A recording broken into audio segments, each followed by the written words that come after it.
Already such a strange feeling starting this episode off, especially with all the stuff that's already happened in this whole section of the game, and we're not even done. We're not even nearly done. We're playing as Finan, or I guess Kaslana, too, and it just feels so strange. We're following Hysolence, who, by the way, already an incredible design, great voice actor, want to know more about them, but I feel so strange. Hello, baby gangsters, this is Calvin, also known as Romer, and this is my first ever playthrough of Honkai Star Rail. I think they said we have to use these skill to defeat these guys? Light up the dawn. Oh, Jesus. Okay. So, we saw this image Light up the dawn. of Finan, of Kaslana, with those wings in the last episode, right? And I asked, what the hell is that? Well, I guess that's his move. I guess that's a part of his move as well. Yeah, man, this is so strange. It's so weird. And it's the funny thing is like, I don't mind, like, feeling sometimes a bit, like, strange in a game, you know what I mean? Because I genuinely believe that, like, you know, whilst it's nice to, like, feel very warm and cozy in a game sometimes, too. Light up the dawn. Jesus fucking Christ, like, what the hell is he? like insane stuff. I don't mind feeling, like, confusion as well, and also feeling a bit bad sometimes, too, because that's just, like, how, you know, stories work. That's how, like, you know, emotions work, you know? We're gonna feel all kinds of things as we're playing this game. Oh. Nice moves. Thank you, Hysolence. She's awesome, man, already. It's just the voice actor has already, like, hooked me. You know what I mean? And that's like half the battle. We just washed it away and here it comes again. Look at that. That's The black tide is really no joke. legitimately. I believe, by the way, Finan's move might actually be absolutely terrifying. As we saw there, like him, like... It seems like he's, like, eradicating these black tide soldiers with, like, little to no effort. Like, look at this. It's just literally destroying them, bringing them into the void. Light up the dawn. Like, that's not even fair. It's so crazy. But I guess that's, oh, here she is. Yeah, I love the design, man. It's so cool. The waters end here. The one you seek is beyond this point. Oh my god, you should go on the banner to yesterday, please. You should go on the banner yesterday. You look so cool. At last, I can meet with Her Majesty Saridra herself. Saridra. I feel like sometimes names feel familiar, right? But then again, it's probably because like there's so many like names that are based off of like Greek names and stuff like that sometimes too in this game that like you probably hear them in other stories or maybe they just sound like something else, you know what I mean? Are there any formalities I need to observe? Don't kneel, don't do the hand-kissing or foot-kissing gestures of the old dynasty. Okay. And most of all, don't bow. The Imperator despises such rituals. Fair enough. Especially when the heads of those taller than her bend beneath her crown. Interesting. Okay. Already kind of like that though. Like you guys know that like whenever monarchies come up in any game, I'm always like the first to be like, let's take it down. Let's take it down. So having like someone who's like in such a high position of power, like not like these kind of like old fashioned way of doing things. Yeah, pretty cool. She really is down to earth. It seems like it's a respect thing. The second thing to note, only trusted ones may come near her. Keep 5 paces distance until the Imperator allows otherwise. Okay. Sounds like an old friend of mine. Is he talking about Casterus? Well, experience is a good thing. She's so Stay cool. sharp, and you'll be just fine. You're so cool. You're so cool. Can we be friends forever? When I say Casterus, the reason I would think Mydei like he's keeping a distance from Mydei, but like they had a bath fight. I think that like Casterus, like, you know, legitimately she kept her distance from everyone because she had to, you know? So maybe it is like Casterus that he's talking about. And I think that's going to happen so much, and it's happened already with Finan's character. He's consistently always like referencing the other Chrysosairs because, and not that the other Chrysosairs don't reference each other as well, but I think Finan's doing it obviously to start off because, you know, they're gone, right? They're gone at this, or at least they were gone for a while, right? This is a different story now, right? Because obviously we've like, as they called it when I went into this space here with changing perspectives, the eternal recurrence, right? That's what they called it. So, or at least like the I think that's what we're working towards. But yeah, like there's a thing where it's like, okay, he's never gonna let them go, and he loves them so dearly because he lost them at one point, right? But I think there's also a thing where like he always like, you know, carried their hopes and dreams on his back, even when he wasn't in a high position of power. He wanted to like listen and care about them too. So him referencing the other Chrysosaurs all the time is just like, it's just very normal. It's just so normal to see as well. It's a Glaya, right? That's a Glaya Tribi. Dux Goldweaver. Little hostage. Apologies for keeping you waiting. Little hostage? It's you. It's you, man. Kaslana. You know them? Good. That makes things easier. Is this such an alternate reality that like even a Glide doesn't have any like position of power here? Before that, I'm more curious about one thing. Where is Her Majesty Saridra? To avoid any misunderstandings, nameless Swordmaster. Although we spoke and laughed along the way, I never said you Nautica. were entitled to meet her. Well, you know what? Fair enough. Whatever you say goes, Heislands, alright? You have a design like this, you can tell me what you want. She's so cool. The Imperator decreed. The Deliverer will not appear in this age. Ooh. Be wary of suspicious individuals. So, would Finon then become one of the suspicious individuals? Come now, both of you. Let's finish our job. Her voice actor's so cool. Wait. I see. It's a trap. Wait, she was trapping him? I had no intention of fighting. So remember this, Lady Hyceolens. Oh, Lord. If my sword shows any hesitation... Is the reason why she's fighting him, obviously, is like, plain, to me it's plain as day, is that she said that the Saridra basically said there would be no deliverer. So him coming along and basically like being the deliverer is a red flag. It's like, what the hell is this, you know? Don't thank me. Thank them instead. Thank them. She's pointing at her as well. Wait, so he said, I have no intention of fighting, so remember this, Lady Hyacins, and my sword shows any hesitation. Thank them, because he's like, I don't want to fight my pals. No, you misunderstand. We don't want to see Chrysosaurs hurt each other. Just give us some time to ask you a few questions. So in this reality, is he not as close to Tribi and Aglaya? Is that what's happening? The Nestia's golden threads will judge you. Oh my god. decide It's so your fate. This is so weird because we know for a fact in like our reality, Aglaya like not only trusts Finon and trusts Kaslana, but like put the world on his back. You know what I mean? Like she like that's how much she trusted him. As you wish. It's so strange, it's so weird. This would be legitimately like going to an alternate reality and going to like your family and then being like, before you can enter the household, let me ask you 3 questions. It's like, it'd be so weird. White-haired Swordmaster? White-haired Swordmaster. If what you say is true, then you must know the fate of the world. Things are gonna get bad. So, how much do you know about what we read from the prophecy? Oh, this is a really good question. Look at the smile on her face as well, by the way. Tribute. It's so good to see her. This is what's, can I say this is so crazy as well? Is that like seeing these characters in this world, we knew this was going to happen, right? Because we're starting again. But that doesn't change the fact that, like, there's 2 things happening, right? There's, like, these sudden realizations where I'm like, oh, this Tribi's standing here. You know what I mean? After everything's happened, Aglaya is standing here after everything's happened. It feels weird. It feels strange. But I think at the same time, too, the reason why it's not, like, this big shocking moment of, like, oh, my God, they're here, you know, oh, my God, is because it just feels natural that they're here, right? You get what I'm saying? It feels natural to see them in these spaces. So to be able to talk to Aglaya again is fantastic. But it's almost like they've done such a good job of separating the realities in a way where it's like the Aglaya we knew in that world died, right? The Tribi we knew in that world died. This Tribi and Aglaya is like a different timeline almost, a different space, a different, like not different people because they are the same people, they have the same heart and all this stuff too. But you get what I'm saying? It's like, it doesn't feel as like scary seeing them because I'm already very comfortable around them.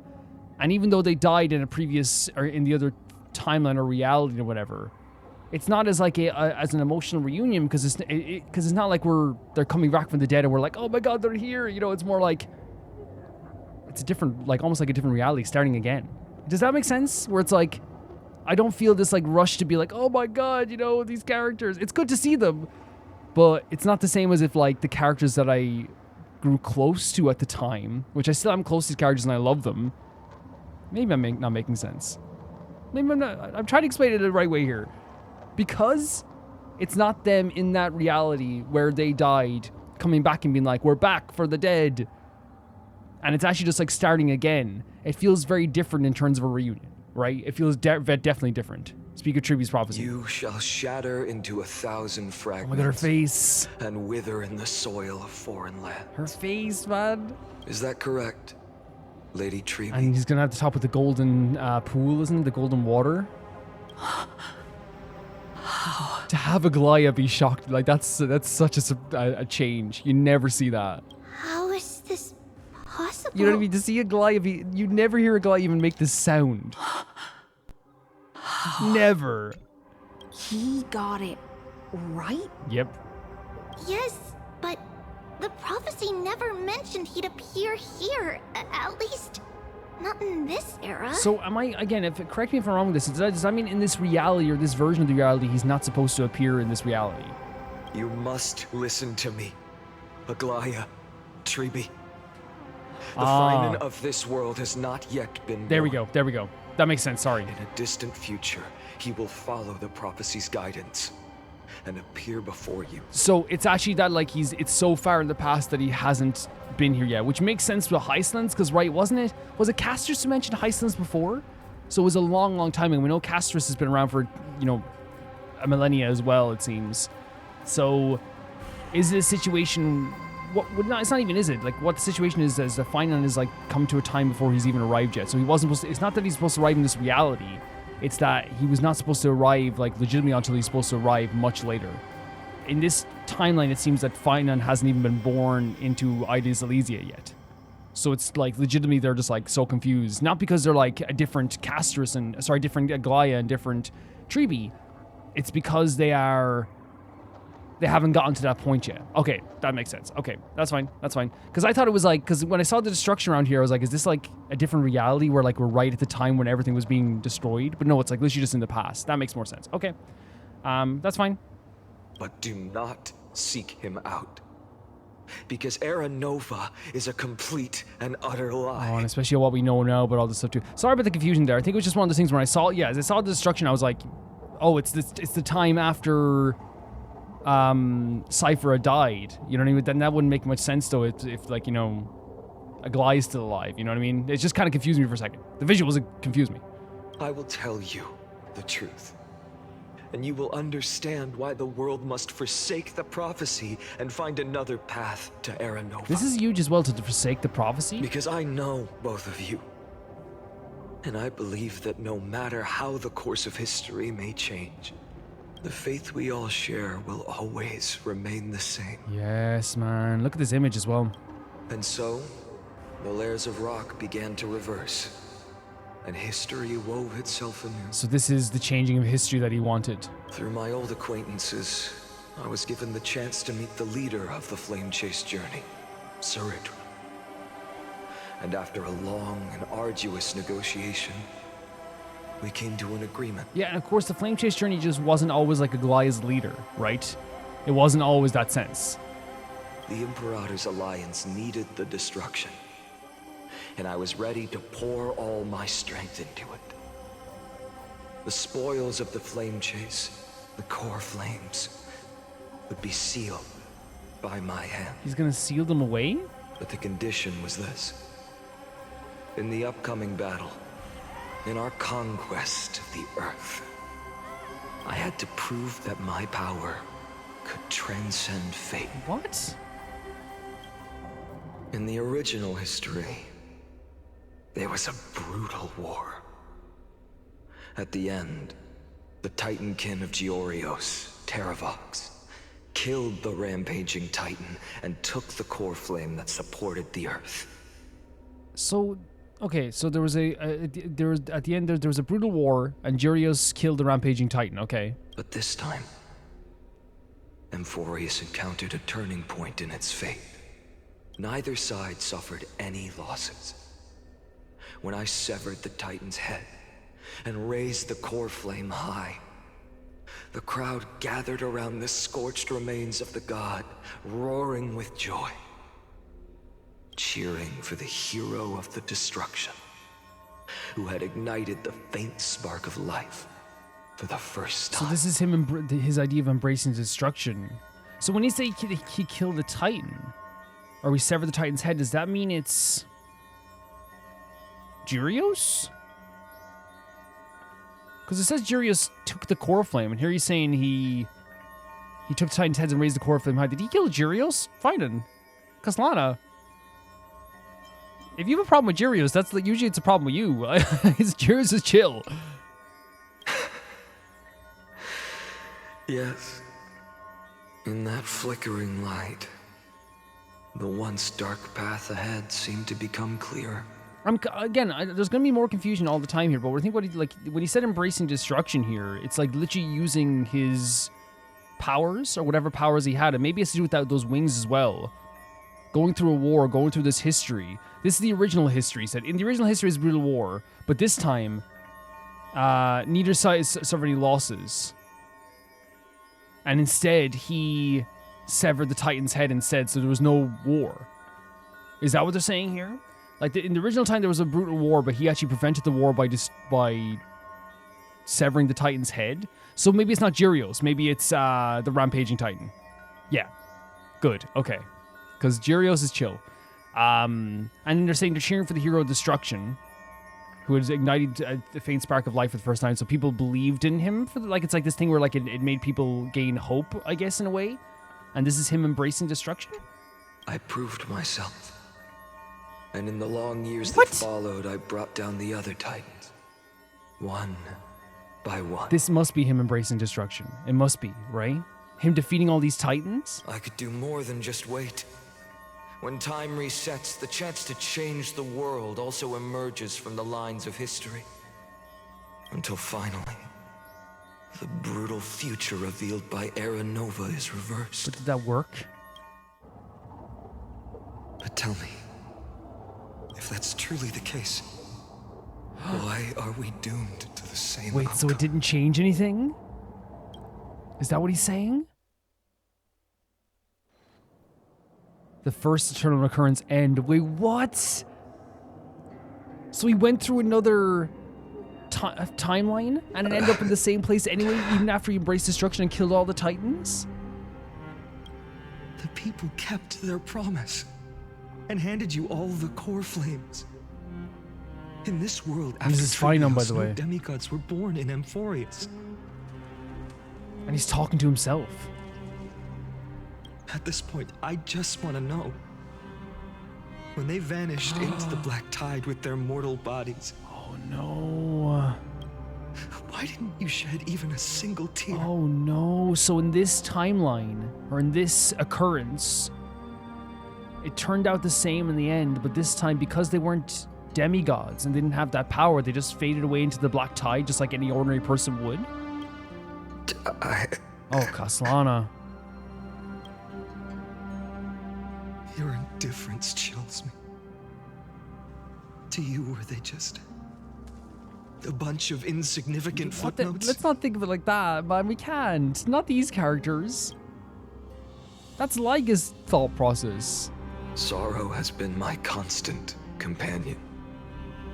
In fact, with 12 core flames upon me, the fire in my heart has never been more violent. 12 core flames with one person, by the way, insane. I'll remember this world through anger. As long as I burn, they'll never truly leave me. This is so Perhaps. crazy. It's already too late. But you're right. Anger, at this moment, is the only weapon I can rely on. So, draw your sword, Executioner. I'll make sure you realize that your greatest mistake was leaving me alive. Because of course there'd be a fine on this timeline as well, by the way, if he's just going back in time right through Ornyx. Is that what's happening here? That there's just the same Phainon that would be in the timeline anyway? But he's saying he wants to fight Kaslana? And since he wasn't called Castellana in this timeline, he's still called Finan. By the way, he called Finan Castellana the Executioner, by the way. Like, I had my... obviously, like, the appearance of the Flame Reaver looked very much like Finan with shorter hair, right? Just in a different form. They also talked about the flame, right? That burned away at him, or that would eat away at him, using himself as fuel. And now calling the Executioner. Like, I'm not crazy for thinking there is, like, a connection here between the Flame Reaver and Castellana, right? I'm not crazy. What happened? Huh? After that, he raised his Oh sword my and attacked. freaking god, man.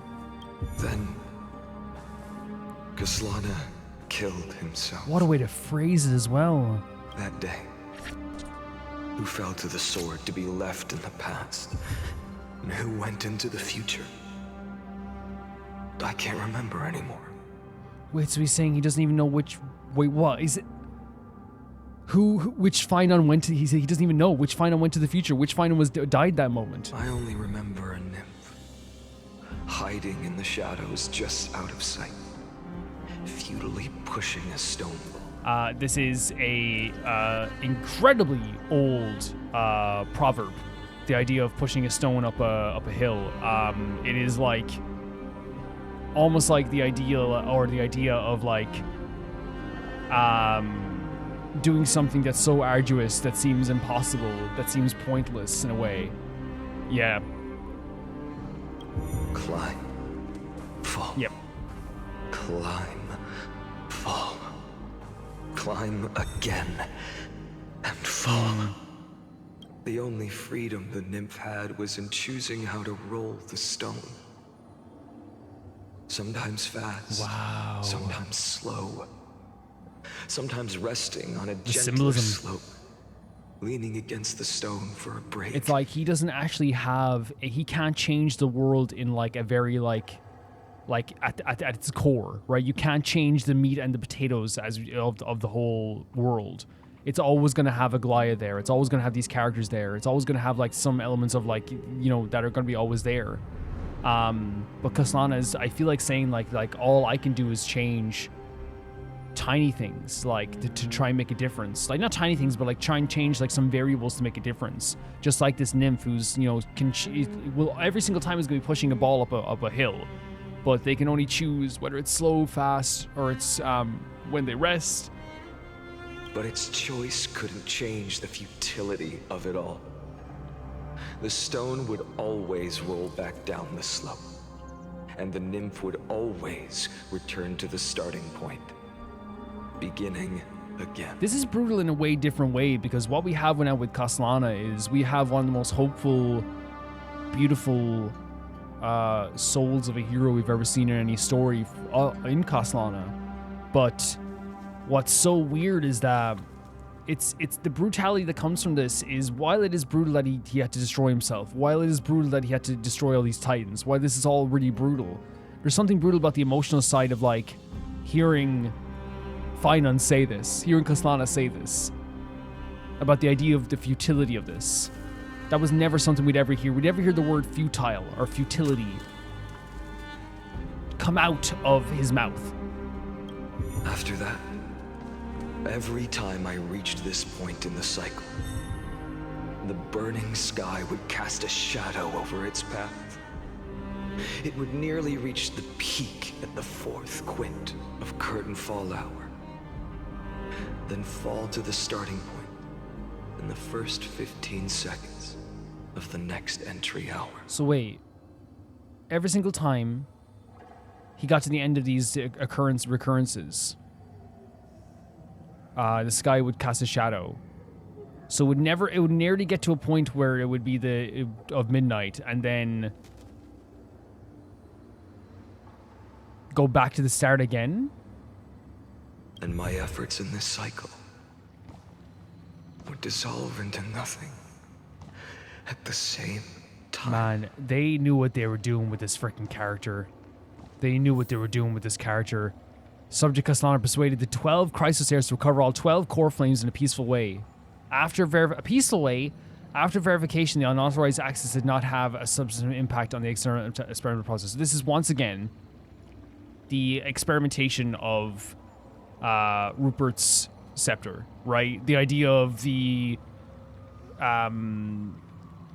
continuous experiments every single time. It's crazy that like with something that's so brutal for Finon's personality and his character, and something that hurts us so much as well, to be boiled down to this in the end, which is an experiment.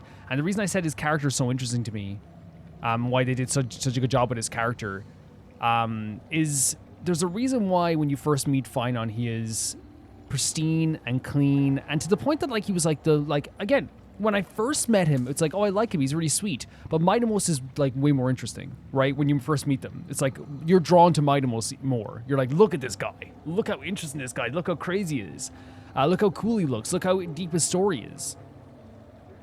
It's intentional that like out of all of the Chrysos heirs, even though we liked Finon and we loved Finon, he was like the least like not interesting, but least like kind of like dark, least brooding, least like sad sometimes. Apart from his backstory stuff with the stuff with like, of course, the stuff with his homeworld was such a sad story, but that's over time we learned about that as well. But he still was, when we first met him, this character that was like pristine and clean and honest and beautiful and shining. And to have him here now be in this state, like they knew what they were doing with that contrast. They knew what they were doing. Life cycles of 12 Chrysos heirs were terminated strictly in the predetermined experimental sequence and successfully loaded into the buffer. Subject Castellano regressed into extrapolation process and abnormal fluctuations were detected in his mind function, so his mind is going a bit dark. Admin notes the first devastating failure. The first. What? Is this all we're seeing more? External recurrence 2. Subject Castellano adopted a strategy similar to external recurrence. Why would he do that? No substance impact experimental progress was observed. Life cycles of the 12 Chrysos heirs terminated normally in sequence. So it's the same thing as but he also regressed. So he regressed in number 2. I cannot believe I'm seeing the number 42 there. External recurrence 3. Minor adjustments detected in subject Castellano's strategy. Decision waiting for a void sacrifice of past companions. Wait, what? Avoid. It's a void. He wants to avoid it. Has been increased. After verification, the adjustments did not have a substantive impact on the experimental process. The Chrysos heirs were terminated normally in sequence, and he regressed again. 15. Subject Castellano attempted to decompile the Black Tide for the first time, aiming to elevate access privileges and execute unauthorized access authorization operations against specific subjects, represented by the 12 Chrysos heirs. They were terminated, and he regressed. 42. Castellano's 11th attempt to breach the Scepter's core layer. He tried to breach the Scepter. Waiting for a void sacrifice of the past companions showed a minor decline. They were terminated in sequence, and he regressed once again. 133.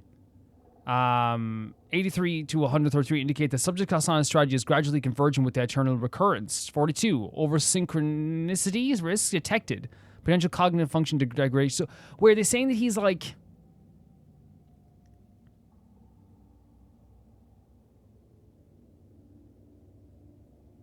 It's like he's like repeating strategy sometimes too, so there's like a cognitive like degradation of his mind. So this will undoubtedly reinforce the Iron Tomb's destruction vector, which is the Ravager. No intervention required. Continue observation. What is... Oh, what are we seeing now? Another repeat, another return? So we have that many... So he has that many. He has hundreds of millions of times to do this, which doesn't bode well for this. Because, oh, Anaxagoras! Absolute nonsense. But it doesn't change that this is absolutely horrible to go through this 134 times. I thought cycles was the answer you were looking for. He's like, oh my god, he's trying to explain like, hey, you were right. No. It's just that the answer came so suddenly. There was no fun in tracing it back to its roots. He's a true researcher. Anyone who does research knows that like the journey is almost better sometimes than the actual conclusion. Once you find the conclusion, there's nothing left to ascertain, you know? Eons? Paths? What a load of nonsense. Oh, buddy. Anaxagoras, I love you, but you don't know how real that is. I can't give you an exact explanation of those two concepts either. But that's the thing, though. It's like from the perspective of someone who lives in this world, has never heard of an Eon, that's never heard of like the idea of paths, and you're explaining this to someone who already like is doubtful of the Titans and their true powers. I guess it would be kind of confusing, right? Enough. I'm just expressing my frustration. Don't you understand? I was already expecting this. The black tide came from beyond the sky, and everything else is no exception. So we do know that the black tide technically was like a result of it's an experiment, right? It's a practice run here in Amphoreus. So I think what Anaxagoras is saying is like, yeah, like I expected it came from beyond the sky. So this like everything else is like, you know, maybe in line with expectations in some ways. Look at Fidon's face. Fate is a strange thing. No matter how the details of history change, the Anaxa I know always remains as harsh as ever. If the other Anaxagoras actually worshipped the gods, I'd make sure to find a way to break the cycles and crush them in their cradles. Too bad. Now only you have the ability to do that. What's that supposed to mean? You're willing to help? Of course. The core flames were meant to save the world. And in my opinion, the noble Titans have no reason to refuse. Besides, according to you, before stepping into these endless cycles, you were my pupil. Man, like, is that Anaxagoras kind of like accepting this a little bit is kind of very sweet to me. You know what I mean? It's like almost going to Doc Brown and Back to the Future, you know, for the one person that might understand. You know? I've already heard the same thing. Countless times. He's already heard this. Enough chit-chat. Let's go. If we run into any other scholars, leave them to me. So we're going on a journey with Anaxagoras? We've all made preparations for total annihilation. Oh my god. Never thought someone would step in to help. So there is like a weird plus side to this. You know what I mean? There is like a weird plus side to like this anguish and confusion and pain, is that we get to do a little journey with Anaxagoras, I guess. So we have to go and maintain the core flame reason. But the way like Fidon made it sound is that he's already been through this so many times, you know? He's already seen this. Even like something that sounds reasonable maybe doesn't sound as reasonable. That freaking move is insane, by the way. Light up the dawn. And like, I think it's just something... You've been to the Luminary Throne before, haven't you? We have. Look at that. It's amazing. If you're talking about in past cycles. You're already much luckier than the other students. You see what I mean about it's like the whole Doc Brown situation? Where it's like, Marty McFly goes to find Doc Brown in the future or the past because it's the one person that might be able to understand everything he's going through. And I feel like if there's one person that like would like that you'd be able to find some like natural comfort with, and that would like kind of not accept things, but like would like have their mind open enough to at least reason with you, it's Anaxagoras, right? That's Fidon's Doc Brown. You know, I gotta fight Anaxagoras. But Fidon seems freaking tired, man, as you would be. You'd be very tired, wouldn't you? Look at this area, man. It's so gorgeous. This music as well, man. I'm super worried for everything, especially for Castellana right now. Keep your wits about you. Cypher! Someone's watching us. It's so weird to have such a close connection with these characters, boy. like... Your eyesight's better than I thought. Pretty boy, true. And like then meet them as like strangers. It's so weird. As for that false god who's been turning the world upside down, it's you. Isn't it, white hair? It's us? You sure do love stealing the spotlight. Referencing him as a false god, by the way. In the name of the 7 sages, I demand that you immediately step away from the Luminary Throne. This is the sacred ground of reason, and no one may desecrate it. Take my words back to Aglaya. I won't say the same thing twice, Catgirl. Catgirl is crazy. Oh my! You won't even call me the demigod of trickery. That is just heartbreaking. I have some words for you, too. First, as one of the most heretical blasphemers in the world, you have no right to lecture me. Second... Like, I was like, for Anaxagoras to be like, this is, you know, well, you step away from the throne of reason. It's like, that's so like, you know, Anaxagoras would do the same to someone else if he needed something, you know? This is none of your business, Grove Boy. Grove Boy? Step aside. I don't want anyone getting hurt. Cat Girl and Grove Boy. That's the sequel to Shark Boy and Lava Girl, I think. Here we go. Again. So he's seen this exact argument before as well? Core flame thieves. You really think you can scare off a sage of the grove with nothing but empty threats? This is such an interesting dynamic if that's what's happening. Like, he's seen this argument before, because for us, it's like, oh my god, Anaxagoras and Cypher having an argument. That's so interesting. Two of like the biggest like avoiders of the flame chase having an argument with each other. But for Finon and for Kasana, it's like, man, I've seen this before. Gloomy little brat's got a sharp tongue. Ooh, not bad, not bad. Oh my god, the voice actor. As a return favor, feast on Circe's core flame right here. Aw, don't cry now. Just taking it just like that, That Bartholos? was close. I'm out of here.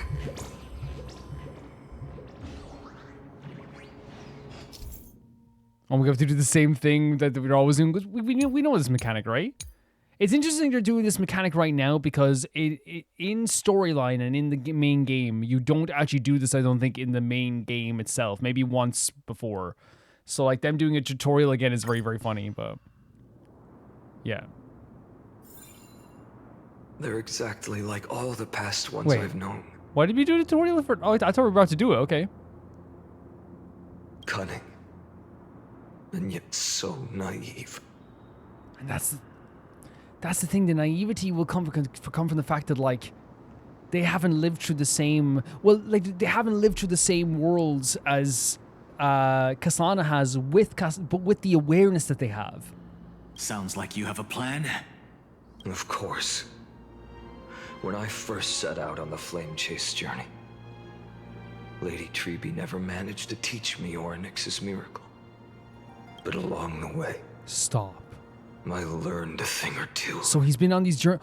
Is that what they're doing in the tutorial? Because he actually learned how to do this just from, like, constant repeats.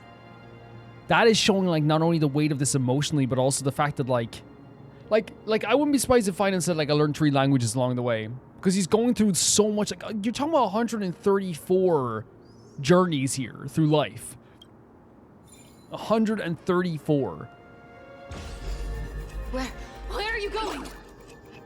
I don't know. Bartholos didn't even know what was happening. The Venerationists' foolish inventions finally come in handy. How is this possible?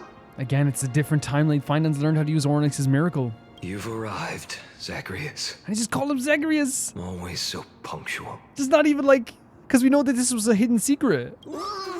Do you know who I am? They're doing such a good job of presenting the story of Finon going through multiple different... look at Cypher in the background, by the way. Going through multiple different stories consistently all the time and showing the effects that would have on someone, right? Like, they're doing such a good job with that. I'm running out of patience. And there's another aspect of it. So I'm not going to waste words. Listen up, spirit thief. Like, look at this, the voice Hand acting. over the core flame. And let's pretend we never clashed. This way, you and this world can still be That's saved. so brutal, man. Finon, like, turning to, like... There's no romance in his words. There's no usual Finon pleasantry or beauty. It's him talking through a pain in his stomach of, like, thinking about having to fail again.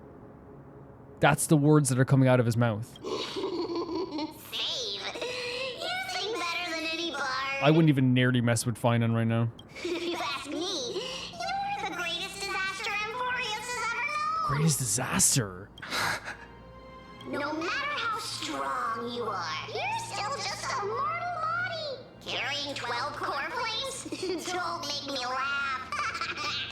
You'll just get consumed by the divine flames and drag this world down with you. This is what Zagreus believes. 134. That's how many. Yeah.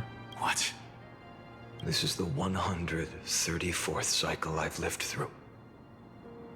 And the number of core flames I carry is 1,596. Oh my god, Anaxagoras doing the math right away. Couldn't be me. Yes. 1,000 core flames and just a single Chrysos heir. How is that even possible? I've come this far.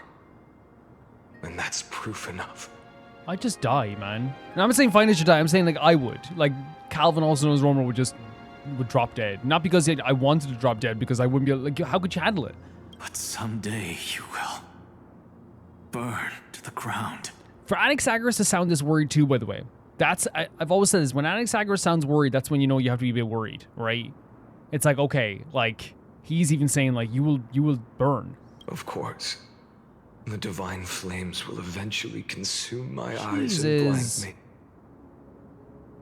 But before that, they could still forge and sharpen Dawnmaker.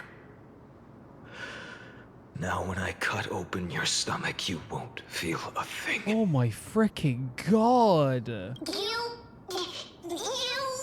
It's just not the final we know. This is the final warning. Oh my god. He said my sword. He said my sword would be so sharp you won't even feel it, right? Because you know that old threat, I'm gonna carve your heart out with a spoon? It's because it's harder to take it out, right? With a sharp sword, it's quick. He's saying I will do it quickly. Assume this world holds 100 million possibilities. And no matter how one looks at it, 99,999,999 of them all point to outcomes of certain destruction. Even so, I'll use my divine power, despised by the people of this world, to achieve that 1 in 100 million possibility. Bartholos! Cypher genuinely like, what the hell are you doing? Right? If you've got the guts, you'll have to first step over my dead body. So is Bartholos saying like, I'll fight you. I'll fight you. I'm gonna have to get that 1 in 919 whatever. Okay, we're fighting Bartholos.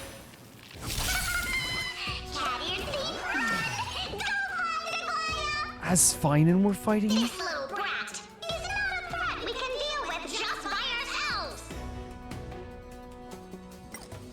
Let's try this. Oh my god, look at the heroic position here. Next tomorrow.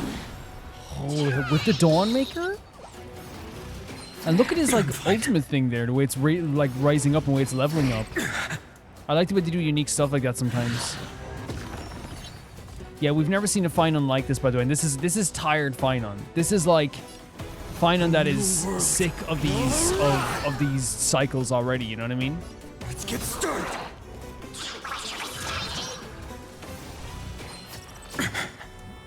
And it must be so hard, by the way, to go through 134 cycles, and then having at the same time, then like everyone else like doesn't understand, and you have to like.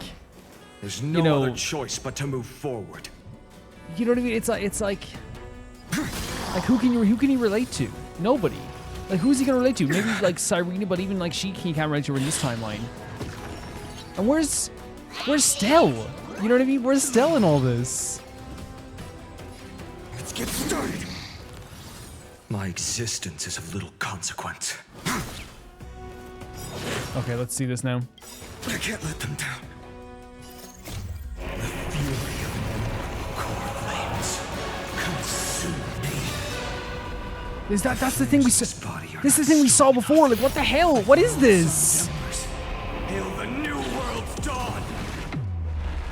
What is that? We saw this. Didn't we let you see this image of this before as he like rised up? What is that? How absurd. We literally, I think that's what we saw from behind. Remember when we saw him like become?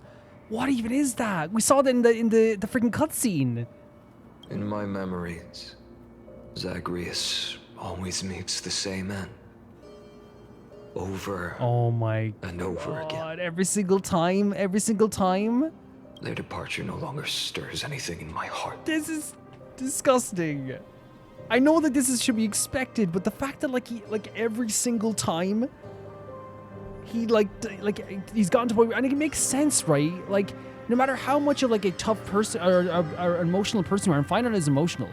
Finon is one of the most beautiful people that would care about you forever, right? I'm not gonna look down on him, because I can imagine seeing a Zagreus die 133 times. You would become a little bit numb, right? This reason core flame before us is a fake. Obvious as Oh, day. so Cypher is the real one? I know. And he's he's going through a script almost. I know. It always plays out like this. Stop it. The spirit thief covers for her, and the trickery demigod escapes with 2 corpses. How can you change this, though? Is there any way you can change this? This music as well, please. And then, driven by defiance or hatred, she decides to stand before me once more.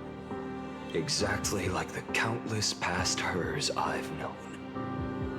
Cunning. Yet so Don't tell me you do something to Cypher here. Since you've witnessed the same scene play out countless times, tell me. Cypher, I would get out of here. Please. Will you carve the trickery core flame from my chest now? Because again, here's the thing, guys, I want to make it clear here. My estimation is that Finon could never bring himself to do this stuff, but this is not Finon. This is Kaslana on the 134th cycle. You know what I mean? All we've known about, I'm relearning a character now, because there's a new version of this character at least for now. I still think that the core of who he is in his heart. But try anyone going through 134 cycles of the same thing, seeing the same people die, seeing the same destruction happen. That depends on your attitude. At least so far, in the cycles where you've asked this question, the endings haven't been so cruel. So there has been cruel ones though as well. I can't take this, man. Well, thank you for that. But I also believe that this time, you won't catch up to me. Why is it cut off? No one can catch up to me. I'm no longer running to escape anymore. So she's reached this point in her story as well? Whether you believe me or not, I'll still tell you this. You've made the wrong decision. All right then. We'll see. I need this game I need to wake up. This is a dream for me as well, like a nightmare. Silence. This is new. So he's never said that before. Oh my god. There's almost a little bit of a relief in Finan's voice. One-eyed boy. What are you trying to pull now? What if I just died? What if I ended the series right now? Go, Cyphera. Give us some time in private. Whoa. This isn't for her, but for you. You've walked too far down this path. It's time to discuss a possibility. Maybe the road you're walking is not one of salvation, but one that will simply drag the world into the flames. Jesus, man. And Anaxagoras realizing this too? For all time's sake, turn back. I don't care how many times you've tried, because there's one thing I'm sure of. Your Messiah complex has turned you into something no different from the icy gods you spoke of. The children of humanity you swore to save. They are no more than ants to you now. Oh my god. Aren't they? Oh my freaking god.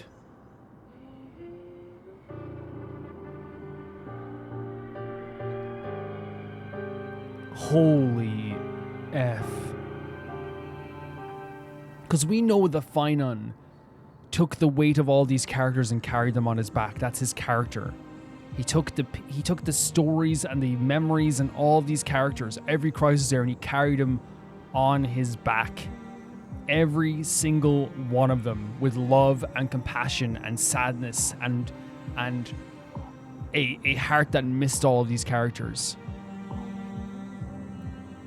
The fact that he's gone through so many cycles. Now, Anaxagoras isn't saying he's an evil person. Anaxagoras is saying the fact that you've gone through so many of these cycles and tried to change the world, the fact that you believe that you can change the world, the fact that you believe that you're the savior that can save the world, because you've killed so many people, because you've gone through so many cycles where you've hurt Cypher, we've destroyed Zagreus, where you killed the Titans, where all your friends died over and over again.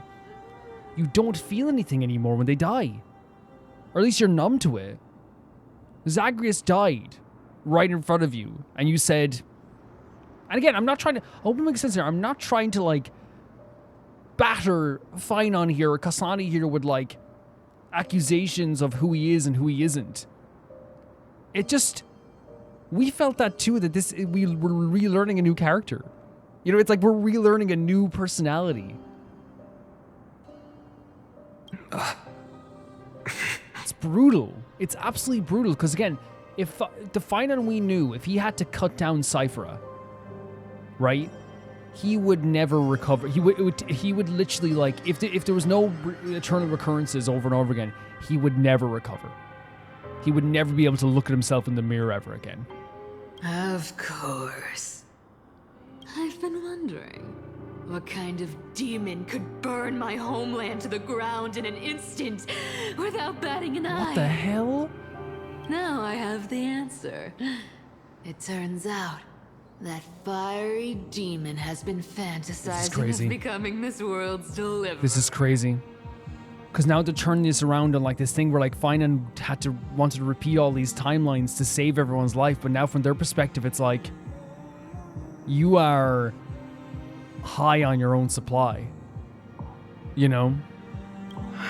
You now believe that you are Sumicide, that you have to do this, that this is your job, that no one else can do it, that you believe that you are the savior. And it's meaning that you are becoming numb to the people that you wanted to save originally. I don't want to argue anymore. Oh my god. No matter what I say, the outcome won't change. Please listen to Anaxagoras, of all people. Of all people. Make your biggest effort to resist. Or accept fate. And hand over the core flame to me. Do some, please. Just listen to Anaxagoras. Even if it's futile, we all have the right to choose. 134 times. Do something wildly different. Listen to Anaxagoras. Yes. Even if it is futile, and the world is just a divine joke. When I walk into the destruction ridden by the gods, with my own 2 legs, you will witness. Even the smallest footnote still leaves a mark in this story. Oh my freaking god, man. For Cyphera to say this as well, like a character who was seen, or people perceived her as being nothing, or she perceived other people as perceiving her as being nothing. For her to be like, even the smallest footnote still leaves a mark in this story. It doesn't matter if you're the chosen one. It doesn't matter if you believe you're this god or this messiah. I can still leave a mark in this world too. Holy freaking hell. Let me charge the controller as well, guys. And so, at the end of the 134th cycle, we're ending it on that? The traveler and the scholar fulfilled their fates once again. What do you mean? Or perhaps it wasn't just they who fulfilled their fates. I can't quite remember all this. That's how you know this is brutal. The fact that he can't even remember every single... Oh my god. In the endless darkness, for no reason, a voice always lingered by my ear. Losses are a constant on the flame chase journey, among which even life itself holds little value. I think but he's... I feel like he's using a lot of these words to prop himself up a little bit. I think this is coping as well, right? Because again, these words are true, right, for the flame chase journey. But I feel like he's using this as a way to kind of be like, yeah, this is the flame chase journey, you know? Reduced to ashes. Such a familiar end. It happens in every journey. always the same. It must be so brutal as well to, by the way, be going through all these journeys and, like, you know, emboldening yourself that it's the right thing to do and all this stuff. And then having, you know, the most level-headed of all the characters in the history of these games, Anaxagoras, to be like, yeah, buddy, you just think you're the Messiah. You know what I mean? Like that must hurt. That must hurt when you believe, or you are, not even believe. We know he's doing all this because he wants to save everybody, right? We know he does. But then again, that is a Messiah complex, some people would call it, right? The idea of, like, thinking that you have to save everybody. 103rd attempt to breach the Scepter's core layer has failed. Decision way to avoid sacrifices of past companions. Approaching 0.018 over synchronicity risk detected. Life cycles of 12 crisis areas terminated in the sequence once again. Subject Caslanda has regressed. The extrapolation process. External oh, Jesus Christ. Subject Caslanda's 5,266 attempt to breach the Scepter's core layer has failed. Life cycles of 12 crisis areas is terminated in sequence with the trend of acceleration noted. Subject Caslanda has regressed. Subject strategy now near identical to... They keep saying it's Eternal Recurrence 42. Irreversible damage of his mind function. No more promise about the risk of mind function damage, so they're not even going to do that because it's like... It's common? Ah, Jesus Christ. Not that... By the way, it sounds like I'm being like, there's too much text. I mean, like, look at all... Like, what the hell? Like, he's already gone through, like, 100,000, over 100,000. So his first attempt was failed once again. The second attempt failed once again. Not the second attempt, by the way, the 23,000. 46,000, over 46,000. Again. Again. Again. Again. Again. Up to 100,000. Stop! Please stop until the end of the world. Stop. Please stop. Please stop. Please stop. Please let's stop. Let's stop. I can uninstall the game. You don't look so good. Deliver. I can uninstall the game. We can pretend Honkai Star Rail never existed. We can pretend, right? We can pretend. We can pretend. We can go back to Penacony. I can start a new account and end at Penacony. We can end there.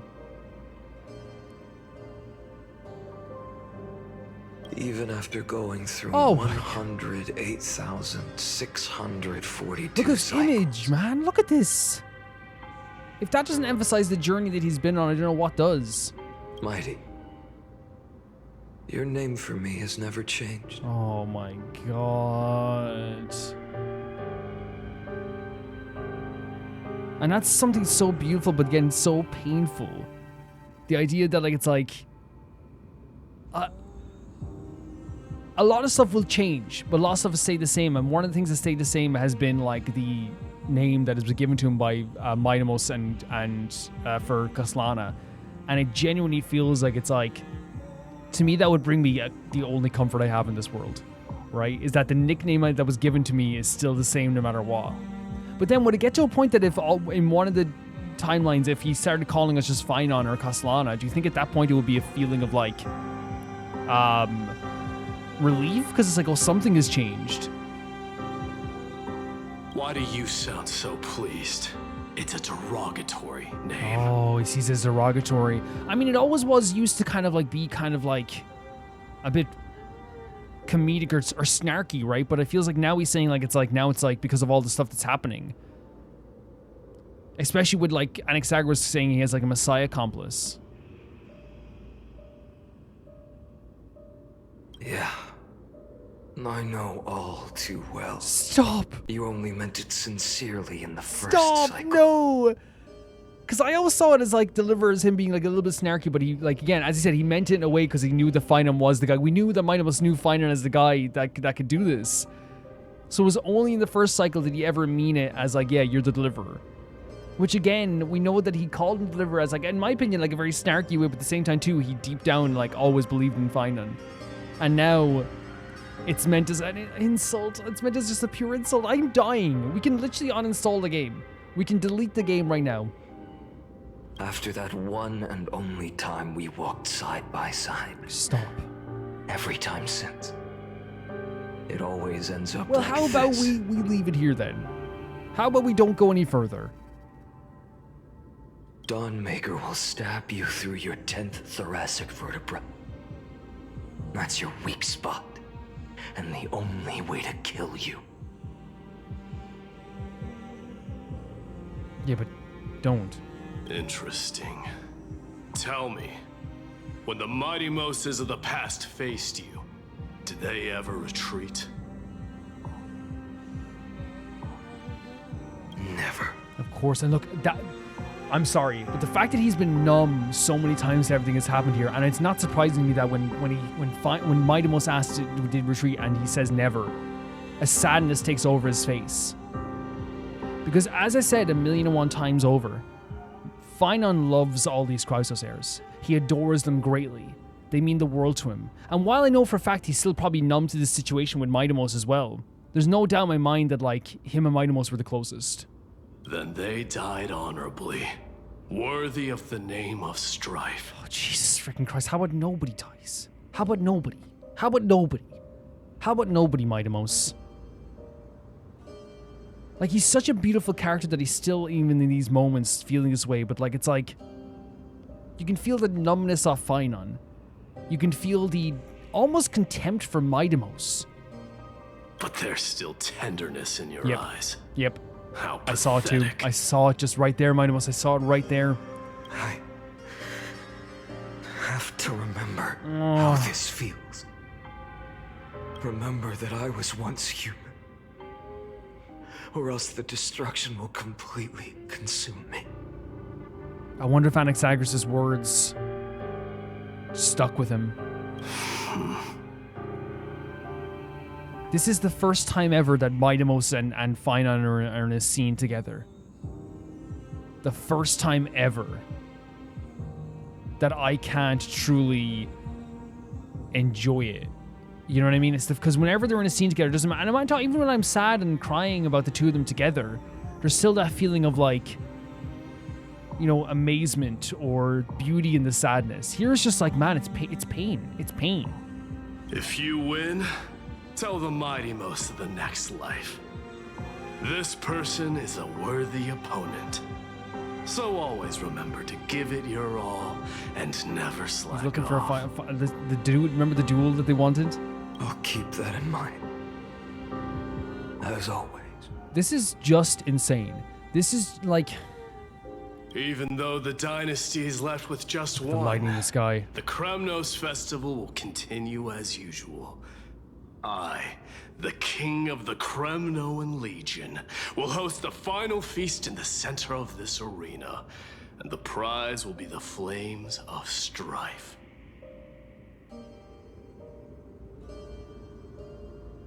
One day, you shall die with a wound in your back.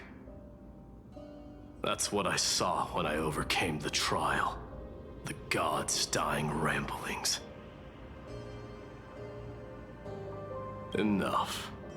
You've probably heard this thousands of times.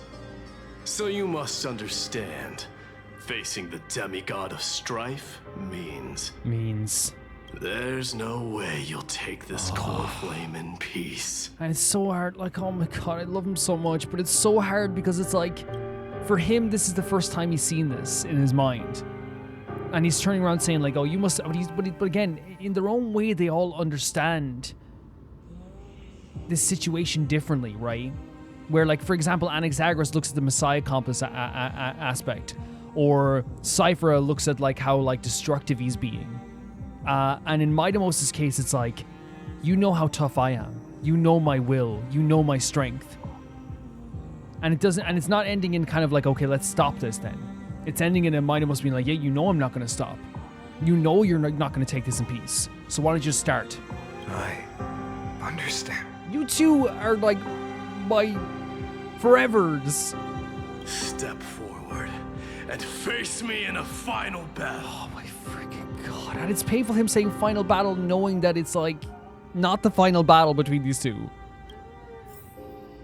I, the last son of Gorgo, the demigod of strife, salute you. We're seeing all the different times he's fought him. I'll give 10,000 scars and 10,000 lives of mine to fuel the blazing sun of deliverance. Like all these different realities almost coming in here. It's his, again, when they said his mind was damaged, they said his mind was damaged. It's like it's to the point they're not even going to report on it anymore. Oh, Nicodor. Well, it's not Nicodor, sorry, it's Mydei. The last Kremnos festival has begun. This is so brutal, man. And will not end. This freaking music as well. Like, we can't even enjoy Mydei like usual love for glory and you know, his power as a Kremnoan. You guys know usually I criticize the hell out of any game that doesn't let us fight against Mydei, right? You know what I mean? Like, we're not actually fighting against Mydei in this sense. The reason why I'm not criticizing it here is because it makes perfect sense that after he took the core flame, he would also embody the journey that Nicodor went on and use the actual power of the Lance of Fury. It makes perfect sense. It makes perfect sense. I won't give up. Wait, our symbol is core flames, by the way, which makes sense because we've adopted how many core flames over this time period. Conquer this world or be conquered by me. As you wish. Wait, we're just doing this now? Here it is. Man, what even is this? Is this the power of having that many core flames? Like, it's insane. I ever wanted. Like, look at this. This must be the power of having that many core flames. It must be. What else can you call it?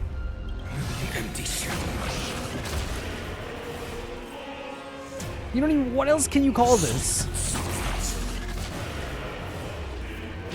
It's like a divine punishment. Like, it looks incredible, by the way. But it's terrifying. Hail the new world's dawn. Like, look at this.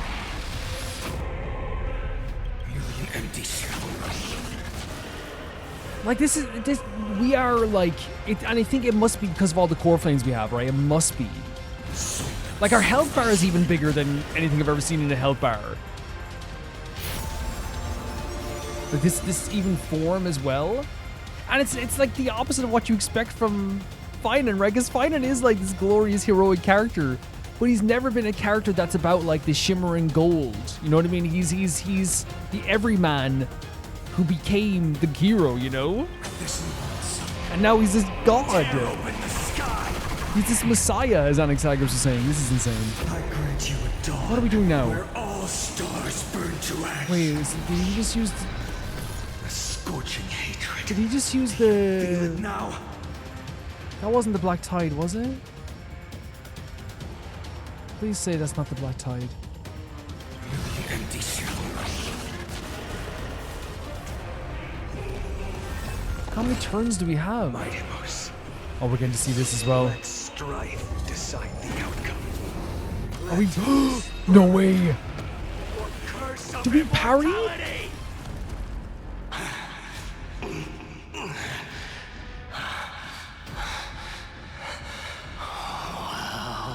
We parried him, what the hell? You may crown yourself. That's so freaking insane, man. That's so insane. In your next life, I shall once again block your path. Those words would stay with you forever, these words. That was an insane battle there. Finan's power is scary. It's terrifying. Again, like, I think, again, it's that contrast. It's the contrast of when we first meet him. He's been that person. He's the Phynon is the kid who never wanted to be a soldier. The soldier who never wanted to be a hero. The hero who... The kid who never wanted to go to war, who eventually had to go to war. The soldier who didn't want to be, anything greater than what he was. The crisis heir who never wanted to be something more than just the demigod of strife. The crisis heir who then would become the most important world bearer. The world bearer who just wanted to change the world. The world bearer who's like at least like a god now.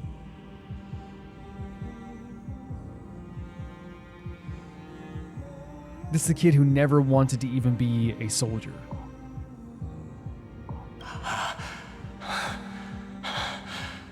Deliver. I wish you eternal victory. Jesus, man. The 108,642nd core flame of strife fell into the fire. How about I just say again, like it's so painful. It's so unnerving. It makes you feel disgusting. Yet the shadows of the black tide still loomed, and pain and despair spread across distant lands. The blaze was still not enough. It had to be fed. Sorry, my mind was so frazzled there for a second. The shadows of black tide still loomed, the pain and despair spread across the land. He's saying he's still feeding this blaze of destruction. Because it's still happening. Does it feel futile, though? Meant burning this body to ash. And there we go again. There we go again. 30 was it 31 million? Stop it. No. 2 million? No. No matter how bright the sun is, there are still places it cannot reach. We're not doing anything to Casterus. We're just not. Moreover, the sun you bear is both cold and blinding. A sun like that surely cannot bring warmth to the nether realm of the next life. So is she talking about finding here the fact that his sun is so blinding now that it can't bring warmth, it's only going to bring discomfort?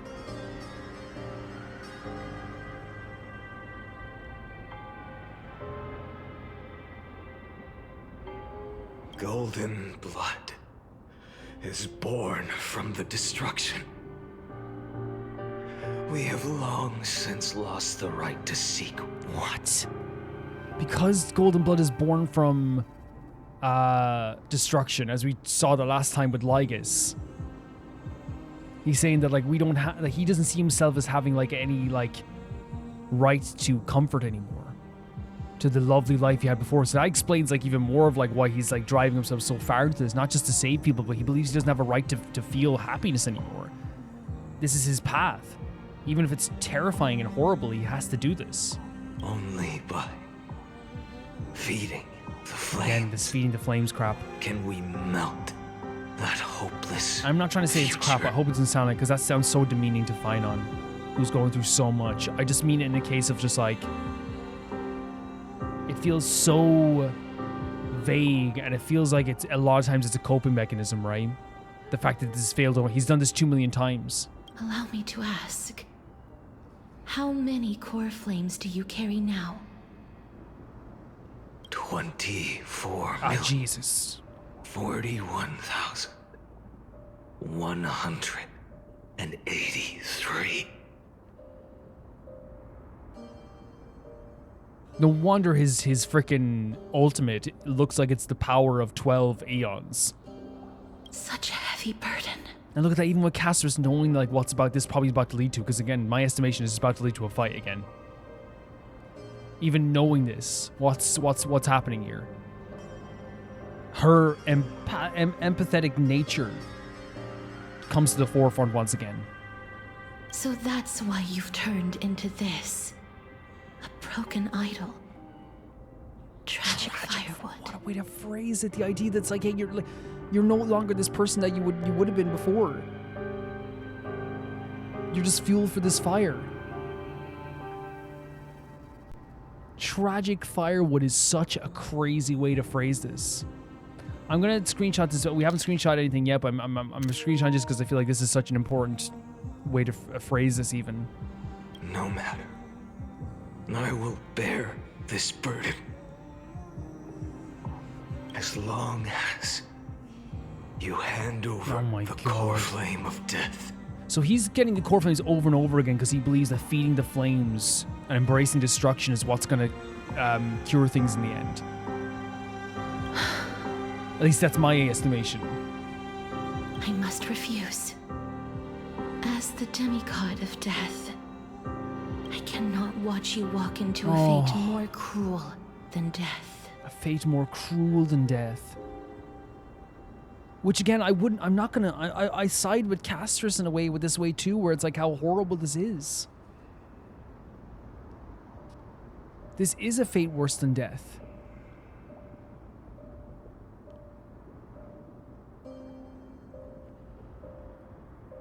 Having to relive over and over again the death of the people you loved over and over again, and to kill the people you loved over and over again. The people that, again, as you said, you carried on your back. But this way, the past, present, and future will never again suffer unnecessary death. What about you? What about everyone else in this timeline? They still, by doing this, we're trying to feel like in the future that people won't suffer. People are suffering now. You're suffering. Unnecessary death. Indeed. You are not the Finan I know. Yes. Yes. Yes.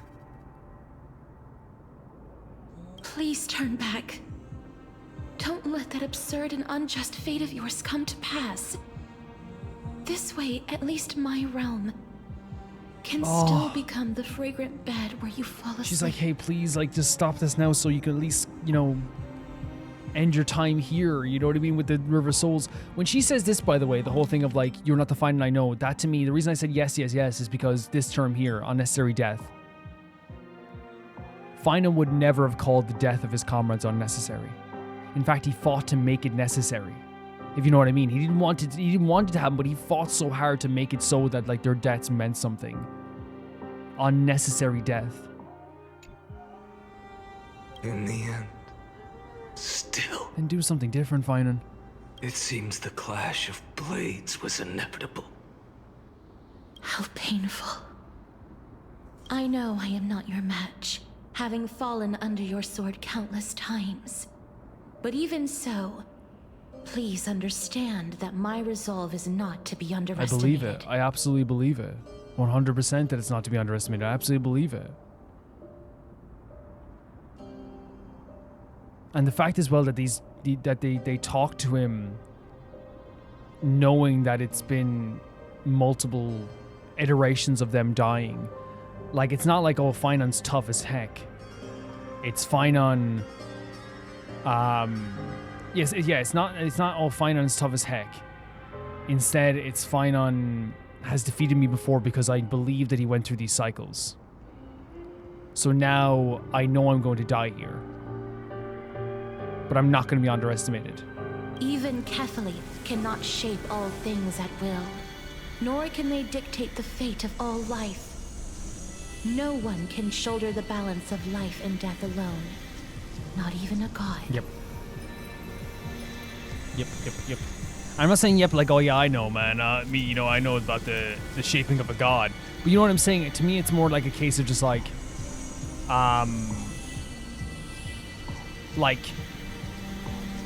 yes, his whole idea is him to bear the burden of all this, and to hold the world up.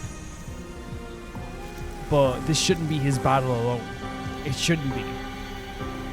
And it is precisely for this reason that I chose, at the end of this arduous journey, to overcome the trial and take the authority of And there's a balance to everything, right? There's a balance to everything.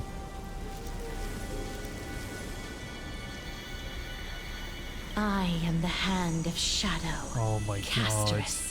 The demigod of death. Listen closely, deliverer from days past.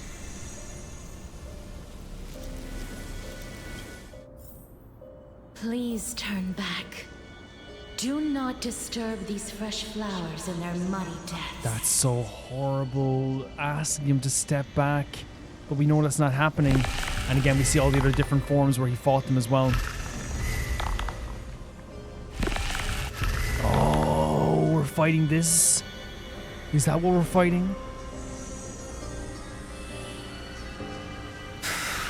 Absolute brutality. Absolute horrific.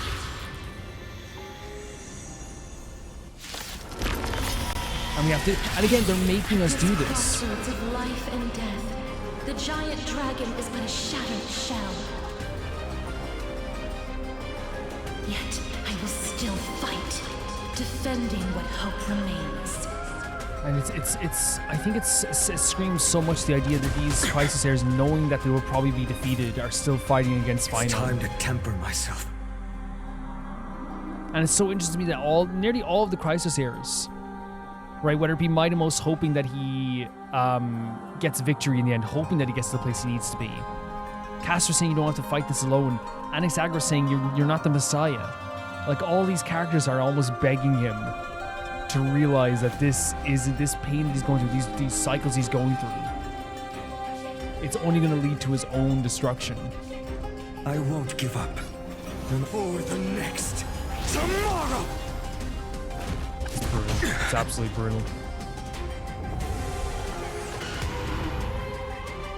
With his music as well.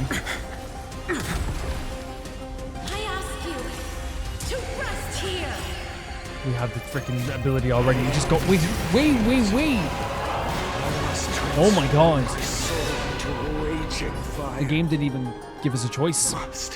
To me, that says something. That idol of destruction to the To me, that says something. When has the game ever not given us a choice? The game has always given us a choice. Now it's inevitable.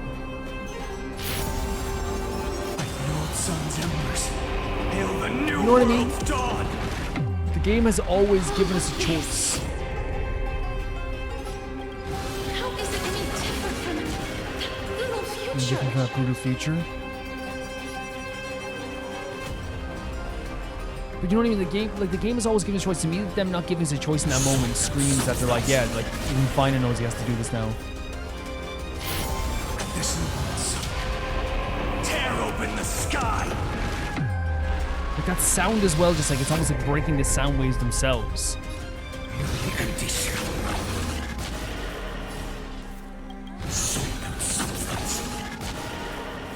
We haven't gotten to use Enhance yet, so we should try that too. Keep him here. I can't keep him here, so she tried to keep us here in the River of Souls, is that it? Quench the flames with blood.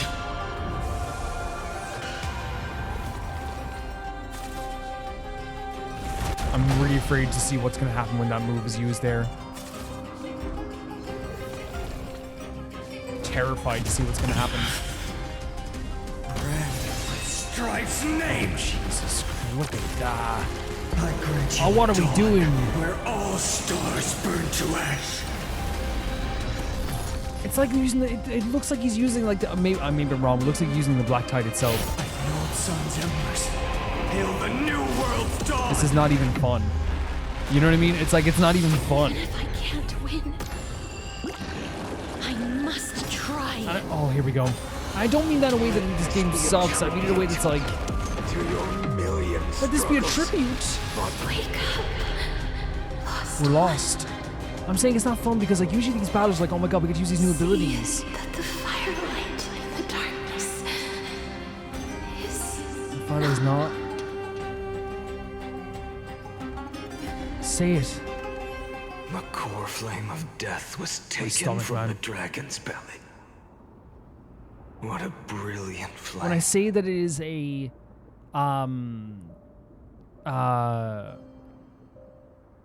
when I say that it is a it's not fun. Usually these battles, when you get to try out a new character, it's this really fun experience. When I use that move, that should be an experience where we're going, oh my god, like this is amazing, it's so fun, you know? Just makes you feel sick. We're throwing this power around. And she asked us to wake up. She talked about the fire and the darkness. It should shine upon all, light the path ahead, and illuminate the dawn of Amphoreus that's to come.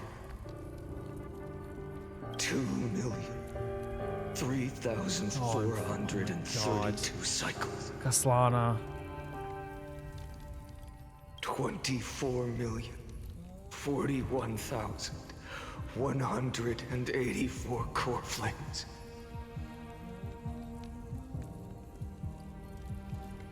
As if even the deepest abyss of primordial chaos could be burned away. I feel so sick. I don't feel good. I really don't feel good at all. Did that say 29? Oh, no, it's 4. What the? Oh, we're back here?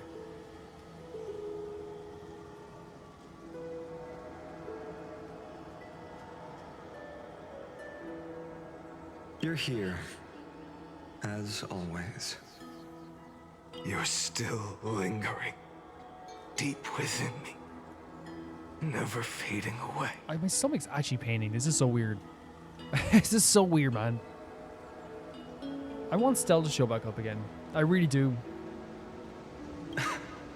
Because you haven't completely abandoned hope.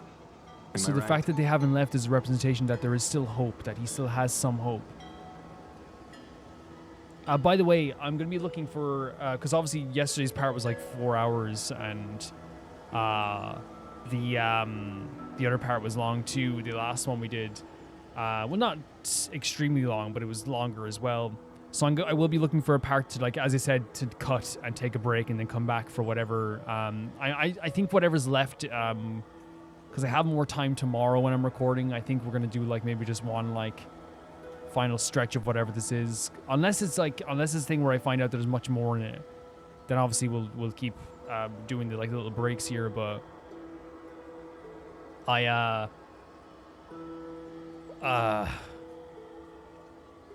yeah, we'll be looking for a place to take a break, even if it's like a moment of movement around the place a little bit. 100%. Just letting you know now, so it's not shocking whenever we do find that place, you know. You're still waiting for a miracle. For the true hero to come and save us. So yeah, the fact that she's still there is hope that... I say she, right? She's still there, because to me, I still think the hero within is... it's or at least was representation of Stell. But the fact that it's not left at all is like a hope that at some point something will come and save them. Some hero. If that thread of hope exists, it must come from beyond this world. From the true starry sky. Again, we're talking about Finon's voice actor. Have you ever heard such pain? Have you ever heard such brutality? Again, and so many memories weighing on his mind, so many timelines. I've never we've heard his voice fading. We've heard his voice being full of anger, being full of sadness, being full of pain. Have we ever felt such a darkness in his voice? Have we ever felt something so painful?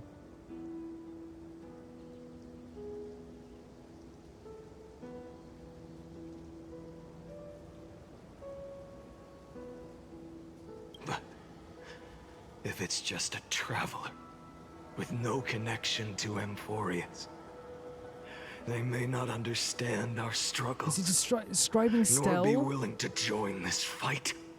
Is he describing Stell right now? Your thoughts are wavering. The mark of destruction is deepening. But even within the gods' cold calculations, unconditional courage and goodwill still emerge. So,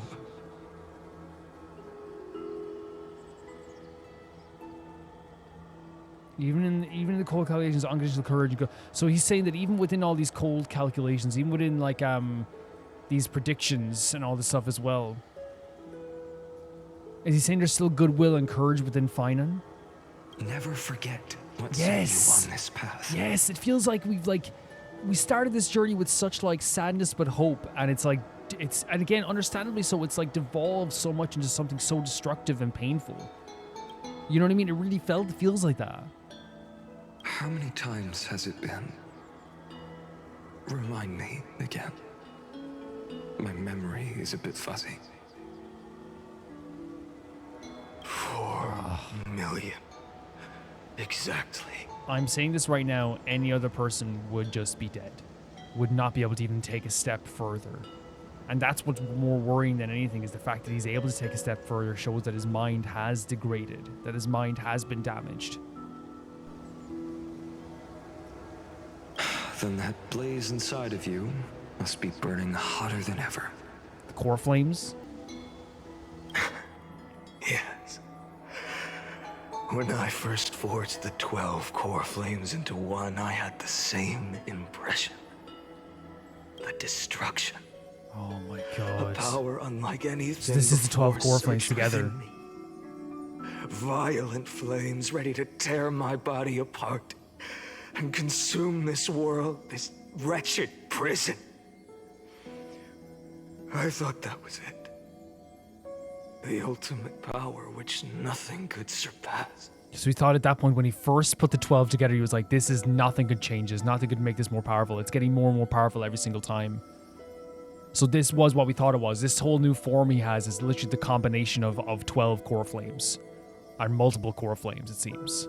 And yet now, this fragile body holds a staggering 48 million core flames. I suppose it won't be long. No.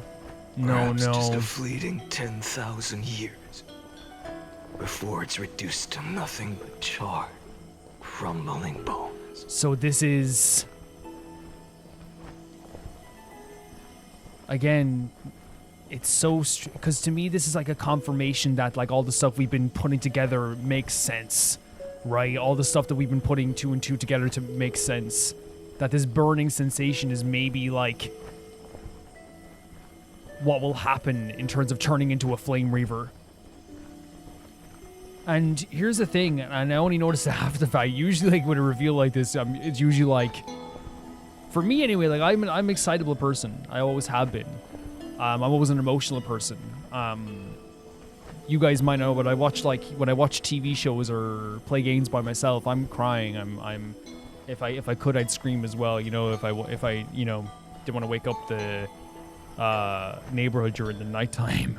But I think this is one of those moments where like it's not a big like oh my god reveal. It's a oh yeah, and then a feeling of like oh no. It's a confirmation in a way that doesn't feel good. It's a confirmation that doesn't make me feel like, oh, I'm excited that we all predicted this, you know what I mean, in some ways. That this is what it could turn out to be, right? Not saying this is one-to-one. It's a moment that doesn't make me go, oh my god. It's a moment that makes me go like, oh my god. You know what I mean? It's like, it feels so different. And when that happens, your long struggle will finally come to an end. Well, when he becomes a flame reaver? No. I've already found a way to keep the cycles going.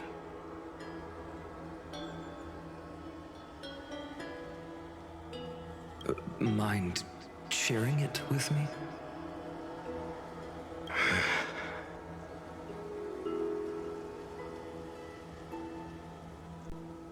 In every new cycle, a new me is born.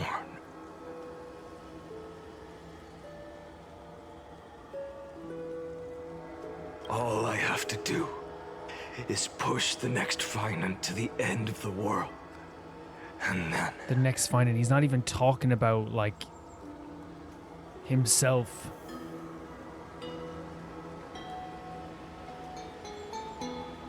He's not even talking about himself as, like, a person anymore. It's almost like, you know, talking about himself as if he's watching himself, you know what I mean?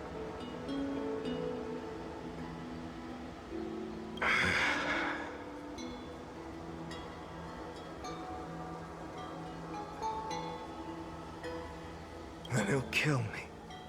Shatter this body.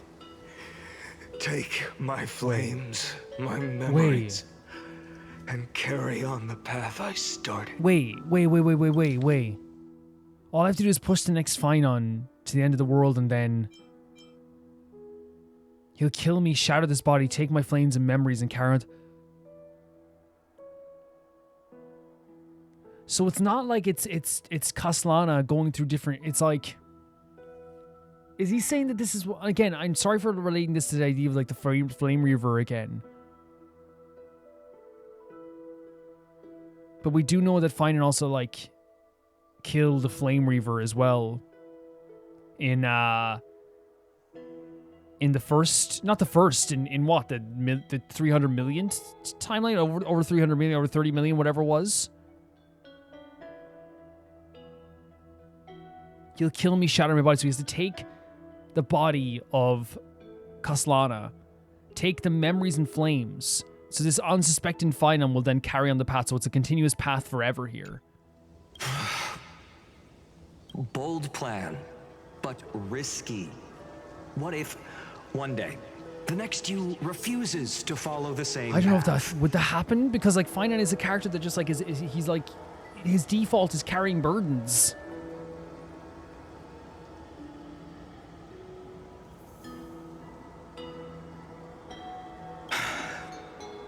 How can you ensure the continuation of the cycles?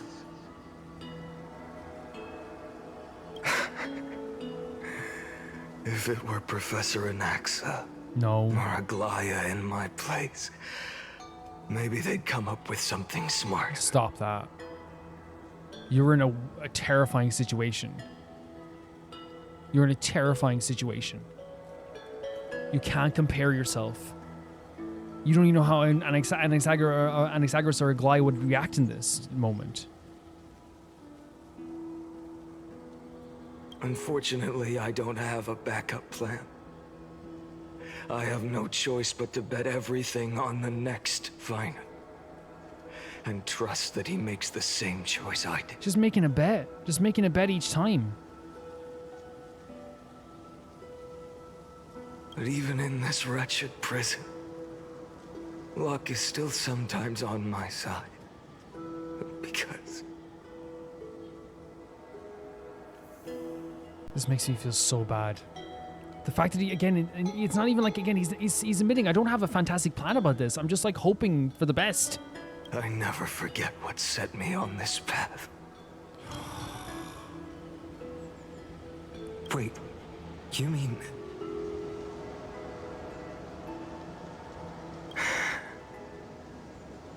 Ever since I committed to this plan,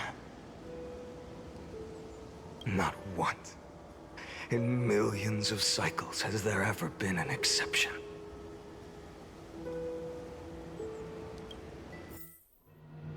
And then we go again, and then we go freaking again. He never forgets what set him on this journey. Oh, Jesus Christ. No. Do this, Lord Finon. I definitely need a break for whatever happens here, guys. Hopefully, again, we might not even get to move around, so that's the thing, right? So, but please. As the demigod of the sky, a healer of Twilight Courtyard, I will heal you, and then...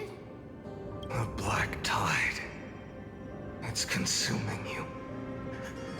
You can't hold out much longer, demigod. So brutal. This is so freaking brutal.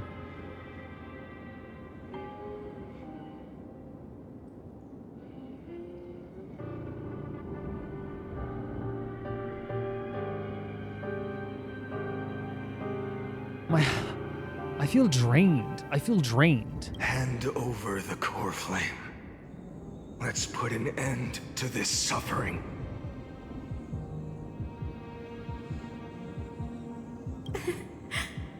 Now, that just won't do. Oh, Hyacinthia. A healer should stay composed in front of those suffering from illness. Shouldn't they? Please. Like, I'm actually begging you, Honkai Star Rail, I'm begging you. Do not even nearly make me do anything to Hyacinthia. Do not even nearly even make me go near her. Hyacinthia. I beg. I beg.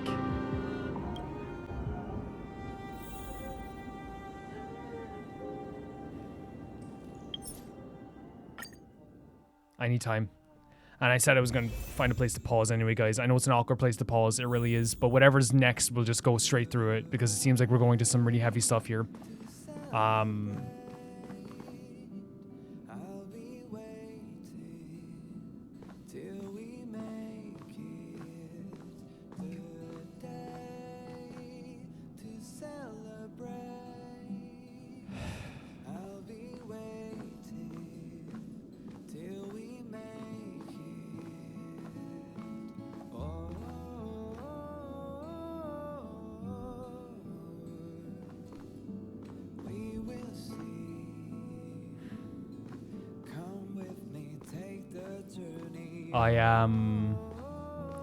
As I said, I would be making some awkward cuts because I know that this is like, goes all the way through.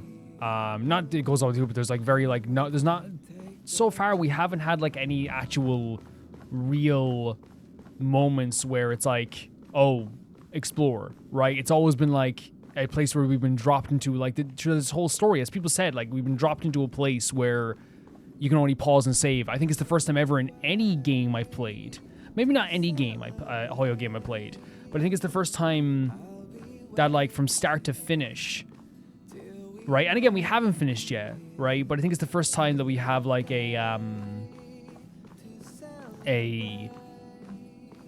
all the situations we've been in have been pause and save, and nothing's been step out of this and, you know, explore like this. No matter what story we've had, we've always had a moment where it's like you can go back to the Astro Express during the story quest itself.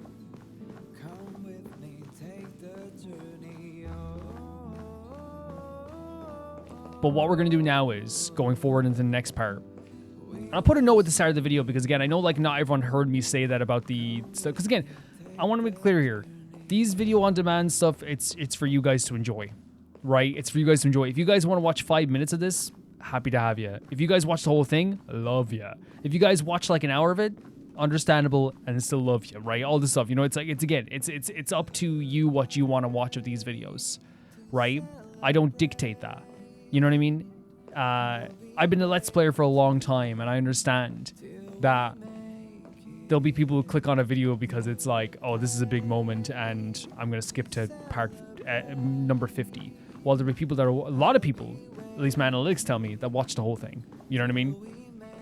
So I do still want to put a note for maybe people that might have missed it and say at the start or something that like, yeah, there's going to be some weird cuts. But what we're going to do is, even if it takes like, you know, not uploading a video on a certain day or whatever, we're going to go all the way to the end. Now that could be another 4 hours, which means it could be like, now here's the thing, I will say, if it is a 4 hours left in this whole story, then it's like an 8-hour video. Obviously, we won't go all the way through the end because that would be freaking insane, right? But if it is like a thing where it's like even 2 hours long or like whatever, or even 3 hours long, and we do like a 6-hour video, which is 3 hours over 2 days next week, we can do that, right? We can definitely do that. You know what I mean? I'm sorry for being so downtrodden because like it's like even now like it's a different emotion than I've ever felt before. I feel the brutality of these situations. I feel the brutality of this time. There's not even a feeling of like, oh, you know, wow, this is like I said, like with the whole thing with the stuff with I'll go stand over here just so we're not just moving around a bunch of times. Even with the stuff with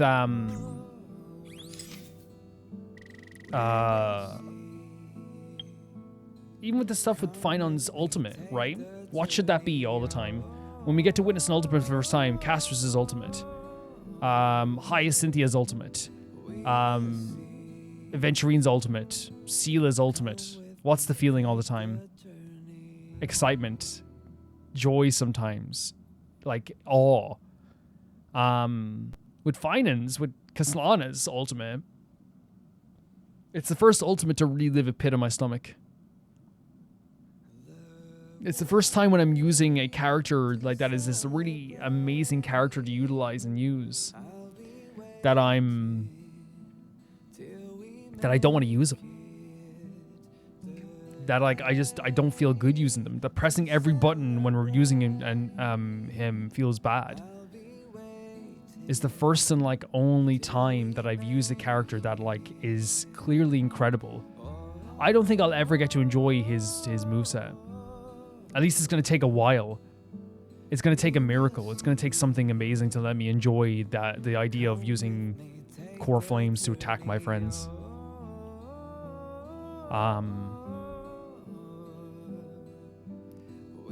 These 2 hours that we've witnessed here over the course of the past, not even 2 hours, but like just a little bit over that. Legitimately, I think the most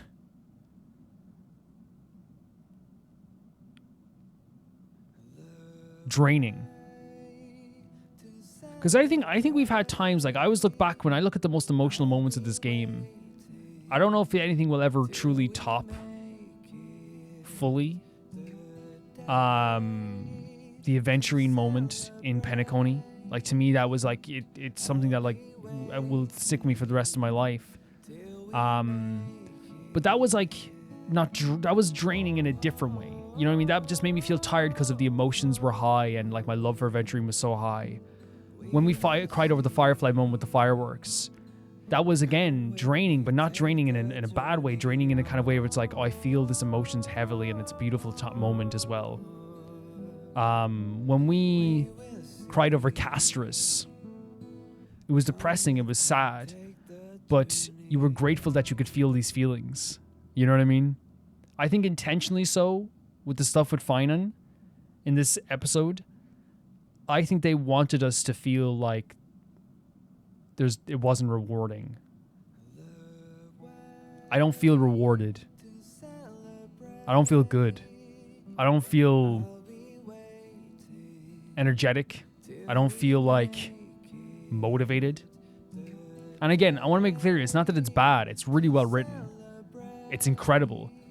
But I like to get immersed in these games as much as possible, to the point that, like, for me, the way I always describe it is I try to escape into these worlds whenever I'm playing them. I try to treat every character as if they're real. And while I wasn't always able to do that, I think over the years, you know, the people in my channel suggesting amazing games, where it's like Danganronpa or more Zelda games or stuff like that as well, has really helped me see a side of video games where I've always loved video games and always got immersed in them, but like I feel like, you know, the channel has helped me like truly get immersed in a way that's like, and I'm not trying to be pretentious, you know, because again, it's just the way I feel about games. I like to treat them like the real world. I think that like one of the worst things that can happen in a discussion about video games is when someone says to me, it's just a video game, and it's like, okay, then let's not discuss these characters then. You know what I mean? Because it's like, I think you can use the argument whenever someone says like, you know, oh, I'm going to kill you for saying that my favorite character sucks. It's like, dude, it's just a video game, right? 100%. Or you're ruining my life. It's like, dude, it's just a video game, right? But I think when it comes to like the emotions of characters, I don't want to sit here and be like, even if people think I'm silly, I don't care. I don't want to sit here and be like, it's just a video game, don't worry. It's like, no, this is Finan. This is a character I love and I adore.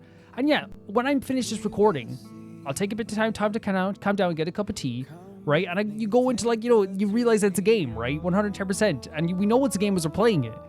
Because I don't want to sound crazy, but it's like, why would I play something and get involved in something and fall in love with something if I then just go like, well, it's not real characters. It's like the people when I watch like wrestling and people go, you know what's fake? It's like, oh, really? Really? It's like, yeah, it is. I know it is. But why would I watch a show being like, that was fake?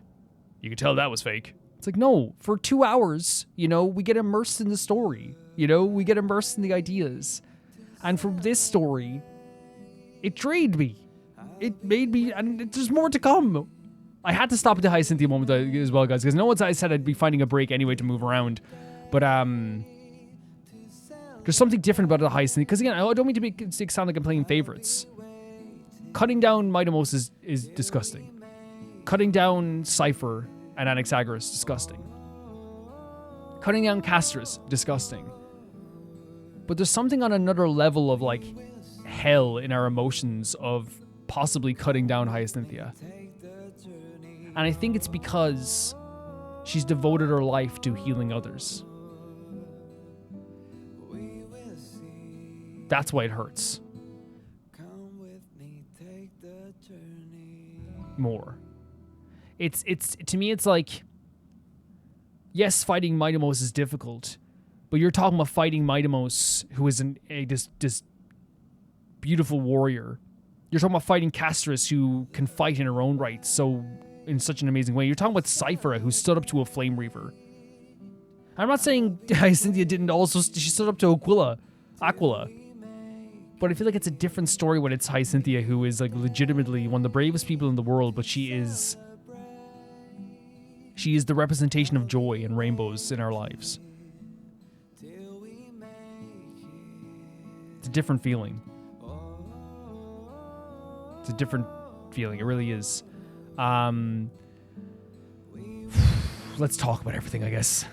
So again, I think that what's so crazy about this episode to me is that I don't think there was like a massive amount of like revelations. I think that this episode was literally, and this moment in this game that's not over yet, is designed to like make us feel like we are walking up the hill with that boulder, like that bug. So I think this is like almost like, to use a really bad analogy, it was almost like we made the food and now we're eating the food. You know what I mean? We set the table in the last part, and now we're eating that food that we set at the table. You know, we're dealing with the aftermath of making that meal, and it just so happens that we like added too much salt and bitter taste to the meal. Like even the starting point of this whole thing with Finan, with Hycelins, like these amazing moments, by the way, they're incredible. I'm trying to go through everything, but like the moment of Hycelins is incredible because it kind of puts into perspective what's happening here. We're coming through this world in this time where these other characters are not fully aware of what's happening with us. And every single time we have to explain to them our journey and what we've been through. And we meet up with Aglaya and Treeby and Hycelins, who don't even... It's so long in the past, it's like there's not even supposed to be a Finan yet. There's not even supposed to be a Finan in this world yet. You know what I mean? So they barely even believe us at that point. And again, that puts into that perspective of that idea of like what is happening right now, you know? These are characters that we knew and we trusted. And we keep going on in this world through all these timelines while they're left in that other timeline dead. Destroyed. Eaten up by the flames of destruction. You know? Finan is going through this entire path here, believing that this is the way to go about this. From what my perspective is, what he believes is that if he keeps going through these paths over and over again, trying to find a way to make... And again, the goal is still an eternal dream, right? The goal is still to, like... create an eternal dream, eternal life here, eternal whatever. But he believes if he keeps on this power of this destruction and this bearing of all of the core flames and defeating all these people, then he will achieve his goal. And he believes that he has to do this. And we saw this then when he met up with even Anaxagoras, which is a huge moment for this whole story too, because I think that like Anaxagoras, each character we met like really gave Finan something different here. And I think the biggest crux of this whole situation was, you could tell by the time Finan met up with Anaxagoras, this is only 100 times into this, 150 or so times into this, or 130, whatever, and he was already desolate. He already had become numb to the things that he was doing, the people that he defeated, the people that he destroyed. He defeated Zagreus, and Zagreus laid on the floor, and he was numb to it. The Finan we know would never be like this. You know what I mean? The Finan we know held the weight of people's lives in such importance. And it's such a bitter and hurtful feeling to have Anaxagoras, who we respect so much and still respect so much, look to Finon and say that, you know, you have this basically this messiah complex. You believe that you are the savior of this world. And the reality is that, like, you know, and they're trying to sell this whole theme throughout the whole story. Even, like, I believe even Castors, was it Castors who says it later? Like, you believe you have to carry this weight by yourself. But there's a reason why I'm the demigod of death. And Anaxagoras, I feel like, is trying to, like, hint at this too. It's like, you think that all these people are ants now. You've gotten so far to that point that you've gone full circle. Your journey to help people has made you numb to the love you had for people. He still loves these characters, don't get me wrong, but he's becoming numb to their deaths. And Anaxagoras is trying to, like, sell this point. Like, you have gotten to such a point in your life and your journey through all these different cycles that you now believe that all these people that you're killing, or at least now you feel, even if you involuntarily feel it, that they're like ants. Finon doesn't believe these characters or people are ants, right? The Finon we know and love, right? I don't even think Castellana thinks that fully. But what Anaxagoras is saying is not wrong. If you're going around indiscriminately killing these people and then you're numb to it, at what point can you not say that you're just kind of like the gods themselves, the Eons, the Titans? You're not feeling anything anymore. When the Rainbow Arbiter destroyed that hospital back in the story, right? That's not the same thing. I know Finon's not destroying a hospital, but he is killing many people. He's slaughtering many people. Even Cypher said, you destroyed my homeland. Like, so while I can sit here and be like, and let's be honest here, while I can sit here and be like, oh, he's not that bad, it's not that bad, he's doing horrible stuff in the journey that he believes is a hopeful one, that he can get somewhere in the end with this. We can't sugarcoat it, and I'm not going to sit here and sugarcoat it. But those words that both Cypher and Anaxagoras said to him about, like, the Messiah complex, about, like, how you believe that, you know, these people are ants, Cypher being so brutal towards Finon as well, sells this really painful ideal where it's like, not only is this not the Finon we remember, but this is not the relationships we remember between all these characters at all, you know? It's not what we remember from these beautiful, beautiful journeys that these characters have all had together. We saw some reports as well about, like, what's happening with, like, the experimentations, like, because it is still an experiment, and Finon's brain is regressing and his mind is being damaged, and he keeps trying similar things over and over and over again, constantly, and hoping that it will, like, his attempts will, like, eventually lead to something that will help him achieve his goal here. He met up with Mydei, which, again, you see the bodies behind him. And, again, it's another one of those things where, like, you see these characters talking to Finon. And what's so horrible about this is there is a feeling of, like these characters are totally aware that he's going through a cycle. That this is not the true Finon that they remember. But it doesn't change the fact that they're, like, still themselves in this world, and that's what makes it harder as well. It's like Finon is changing, but these characters are not changing around him. That's the Mydei we know and love, the one who would fight to the last breath, the one who would defend this world on the front lines. And again, if you're talking about hurtful, there's a hurtful line almost in every single way here. I'm not gonna remember the lines exactly, but one of the most hurtful things that was said here is Mydei saying to Finon is that nickname is derogatory now. And that hits us as fans. As fans, we feel that, right? This term that was used as, like, a snarky kind of, like, term of endearment, right? It's like, it's similar to me, in my opinion, him calling him Deliverer those times in the first timeline, or what, not even the first time, the first timeline we were in. Him calling him Deliverer is the same thing to me as, like, calling someone who's you know, super, super tall, like, you know, big boy, or, you know, so, you know what I mean? It's like this kind of, like, really kind of, like, snarky kind of, like, term, but, like, it's in term of endearment, you know what I mean? So, like, when he says, like, yeah, it's derogatory now, that sends the message to our fans that, like, in a way, Mydei has changed, but he's changed because of his reaction to Finon, not because of his reaction to everyone else. If Mydei met up with Castors right now, he's gonna have the same love for her, same love for Aglaya, but his feelings towards Finon has changed. But he says to him, I hope you have victory in the future life. I hope you do. We also had Finon talking to Finon. This is also like, I think this was maybe before as well. I'm getting mixed up with this, but I think it's also like a really important moment as well with Finon talking to Finon. Because that also sells the idea later on, the idea of like what he's doing and his plan is. Because his plan is like to have Finon eventually kill him. And then that Finon takes his memories and his fire and goes forward and does this all over again. So when he says in this time when he like, when Finon and Finon fight and he says to himself, I don't know who moved forward. That's how messy this has gotten. The fact that like at some points he keeps repeating the story over again. He's like, sometimes I don't even know which one of us went forward. I don't know if it was that Finon. I don't know if it was me. That's insane. The fact that you don't even know which one of you moved forward in this journey is insane. And it's again to show the weight of this journey and what it's doing to Finon's mind. If you asked him which Finon went forward on part 1 million, he's not going to be able to tell you. He's not going to be able to tell you which Finon went forward. At all.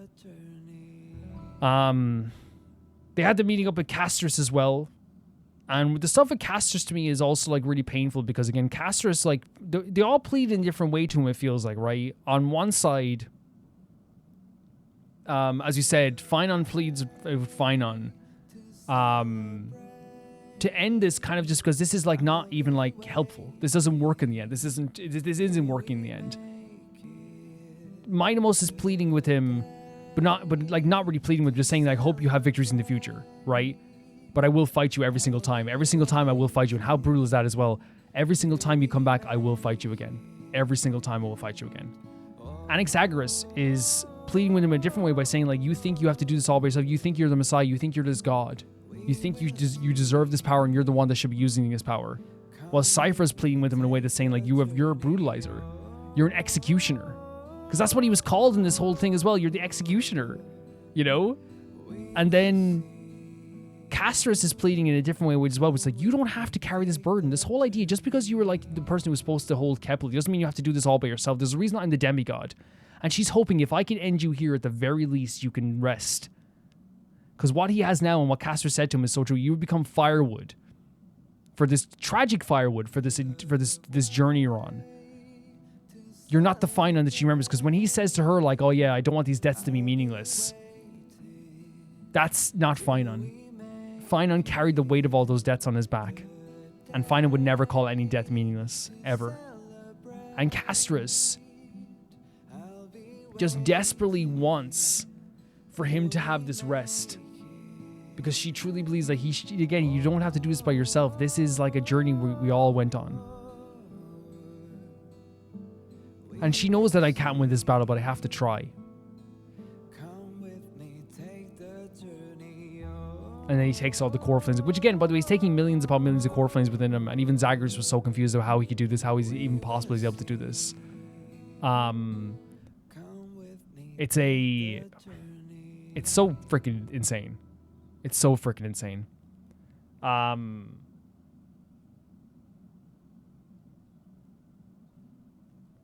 Each time this is obviously degrading his mind, and he's seeing he's remembering like different moments like okay, like when I was here last time, this didn't work. Every single time it ends up with this. Every single time it ends up with that. He's even getting shorter with his threats. When he threatens Zagreus, just like literally like that was 140 times or 150 or whatever. He was like, I will literally cut you open. He's getting shorter and shorter every time with the way he's doing this and becoming more and more numb to these situations.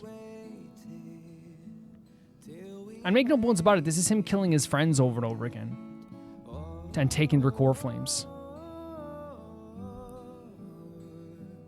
But he meets up with the Hero Within again as well. And the stuff with the Hero Within is very powerful to me also, because I truly believe that the stuff with the Hero Within is about, as he said there, him waiting and hoping and praying that there is kind of like a way out of this, it feels like hoping and praying that there is like a way that he can be like, someone will come along, right? I just have to hold off until someone comes along.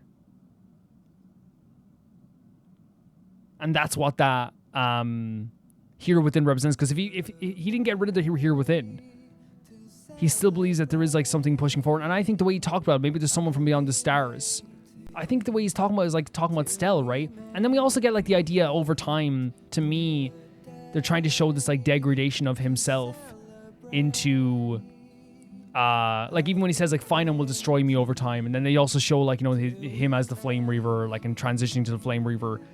It to me like it is like all leading to this idea of like, this is how you become a Flame Reaver, which would make sense with the idea of the Flame Reaver being like, I must continue the cycles. Remember, the Flame Reaver said this, I have to. And he used similar phrasing as well to what Finon said. This idea of I have to continue these cycles, I have to keep going, I have to keep going. It's brutal. It's just what can you say? It's just absolutely insanely brutal and horrible.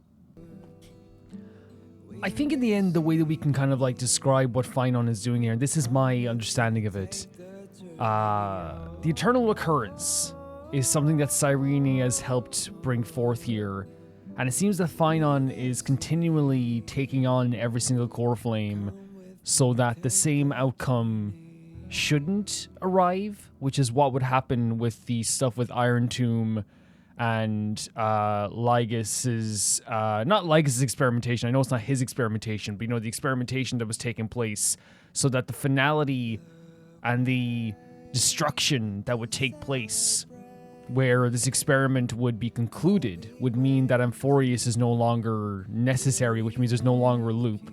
So he's trying to like prevent this from happening, but the stuff with the Hero Within makes it seem like he's also, while trying to prevent things from happening by keeping the cycle going in a way that's kind of like, okay, I stopped it this way, pass it on. Stop it this way, pass it on to the next Finon.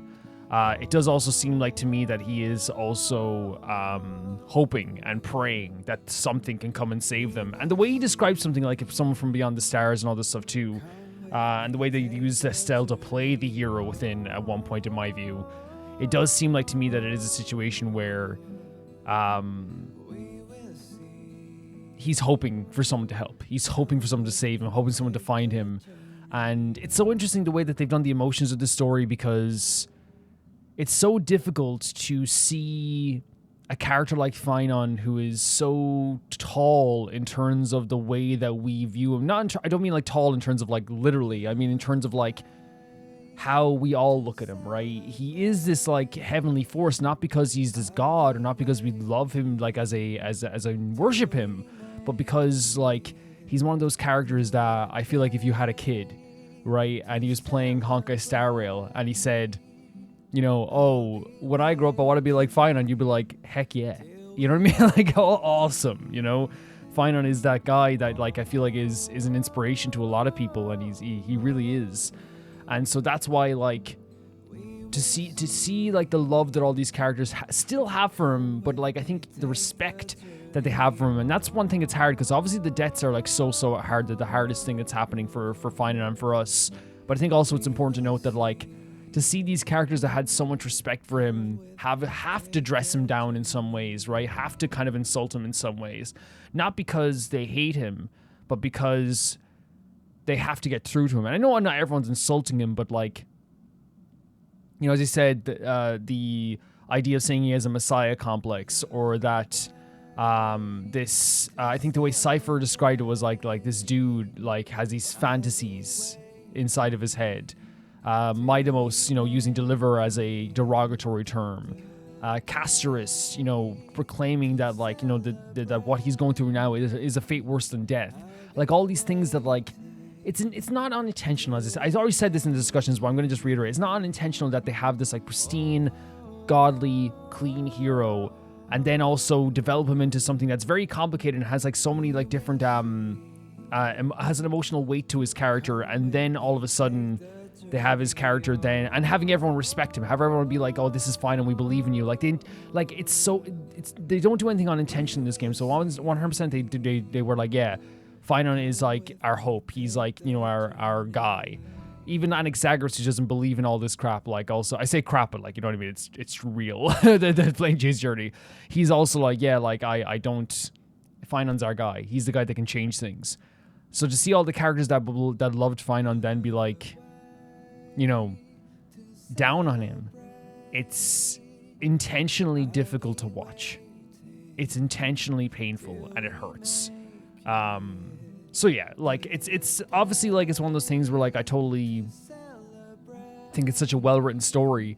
It's just, I think, very obviously draining, right? Yeah, so that's my viewpoint of all this as well. Like, I think it's incredible. I think what they're doing is incredible, but that doesn't change the point, the whole fact that it's very painful to watch and it's very difficult to watch. But I think it's incredible. I think it's incredible what they've done with the writing. I think Finon's character, I would never, if you told me, like, out of all the Honkai Star Rail Amphoreus characters from the start, that the character at not even close to the end, but the character that, like, I would be thinking has the most depthful and impactful and deep and complicated and sometimes dark story would have been Finon when I first met him. Even when we heard about the Flame Reaver stuff, obviously there was, like, that added a layer to his character, but still I feel like, I was focusing a lot on Mydei and Casterus, right, as characters that I was following. And I think again, that is the whole point, though. The whole point of, like, us seeing, like, the tragic story of Mydei, the tragic story of Casterus, the tragic story of Trian, the tragic story of Cyphera, the tragic story of Aglaya. All these tragedies that were taking place. The one thing that we had that was kind of like a rock in the middle of this tragedy was the fact that Finon was carrying all this stuff on his back. And it was a lot of pressure, but even we put that on him as well. I put that on him as well, right? So the fact that in the end, the pain that he's carrying on his back is now crushing him. It makes me feel bad as, like, a player that, like, I was happy to have, not happy, I shouldn't say happy, but, like, I was, like, proud that someone like him was carrying that weight. And that the players, the game characters were also putting a lot of that weight on him as well.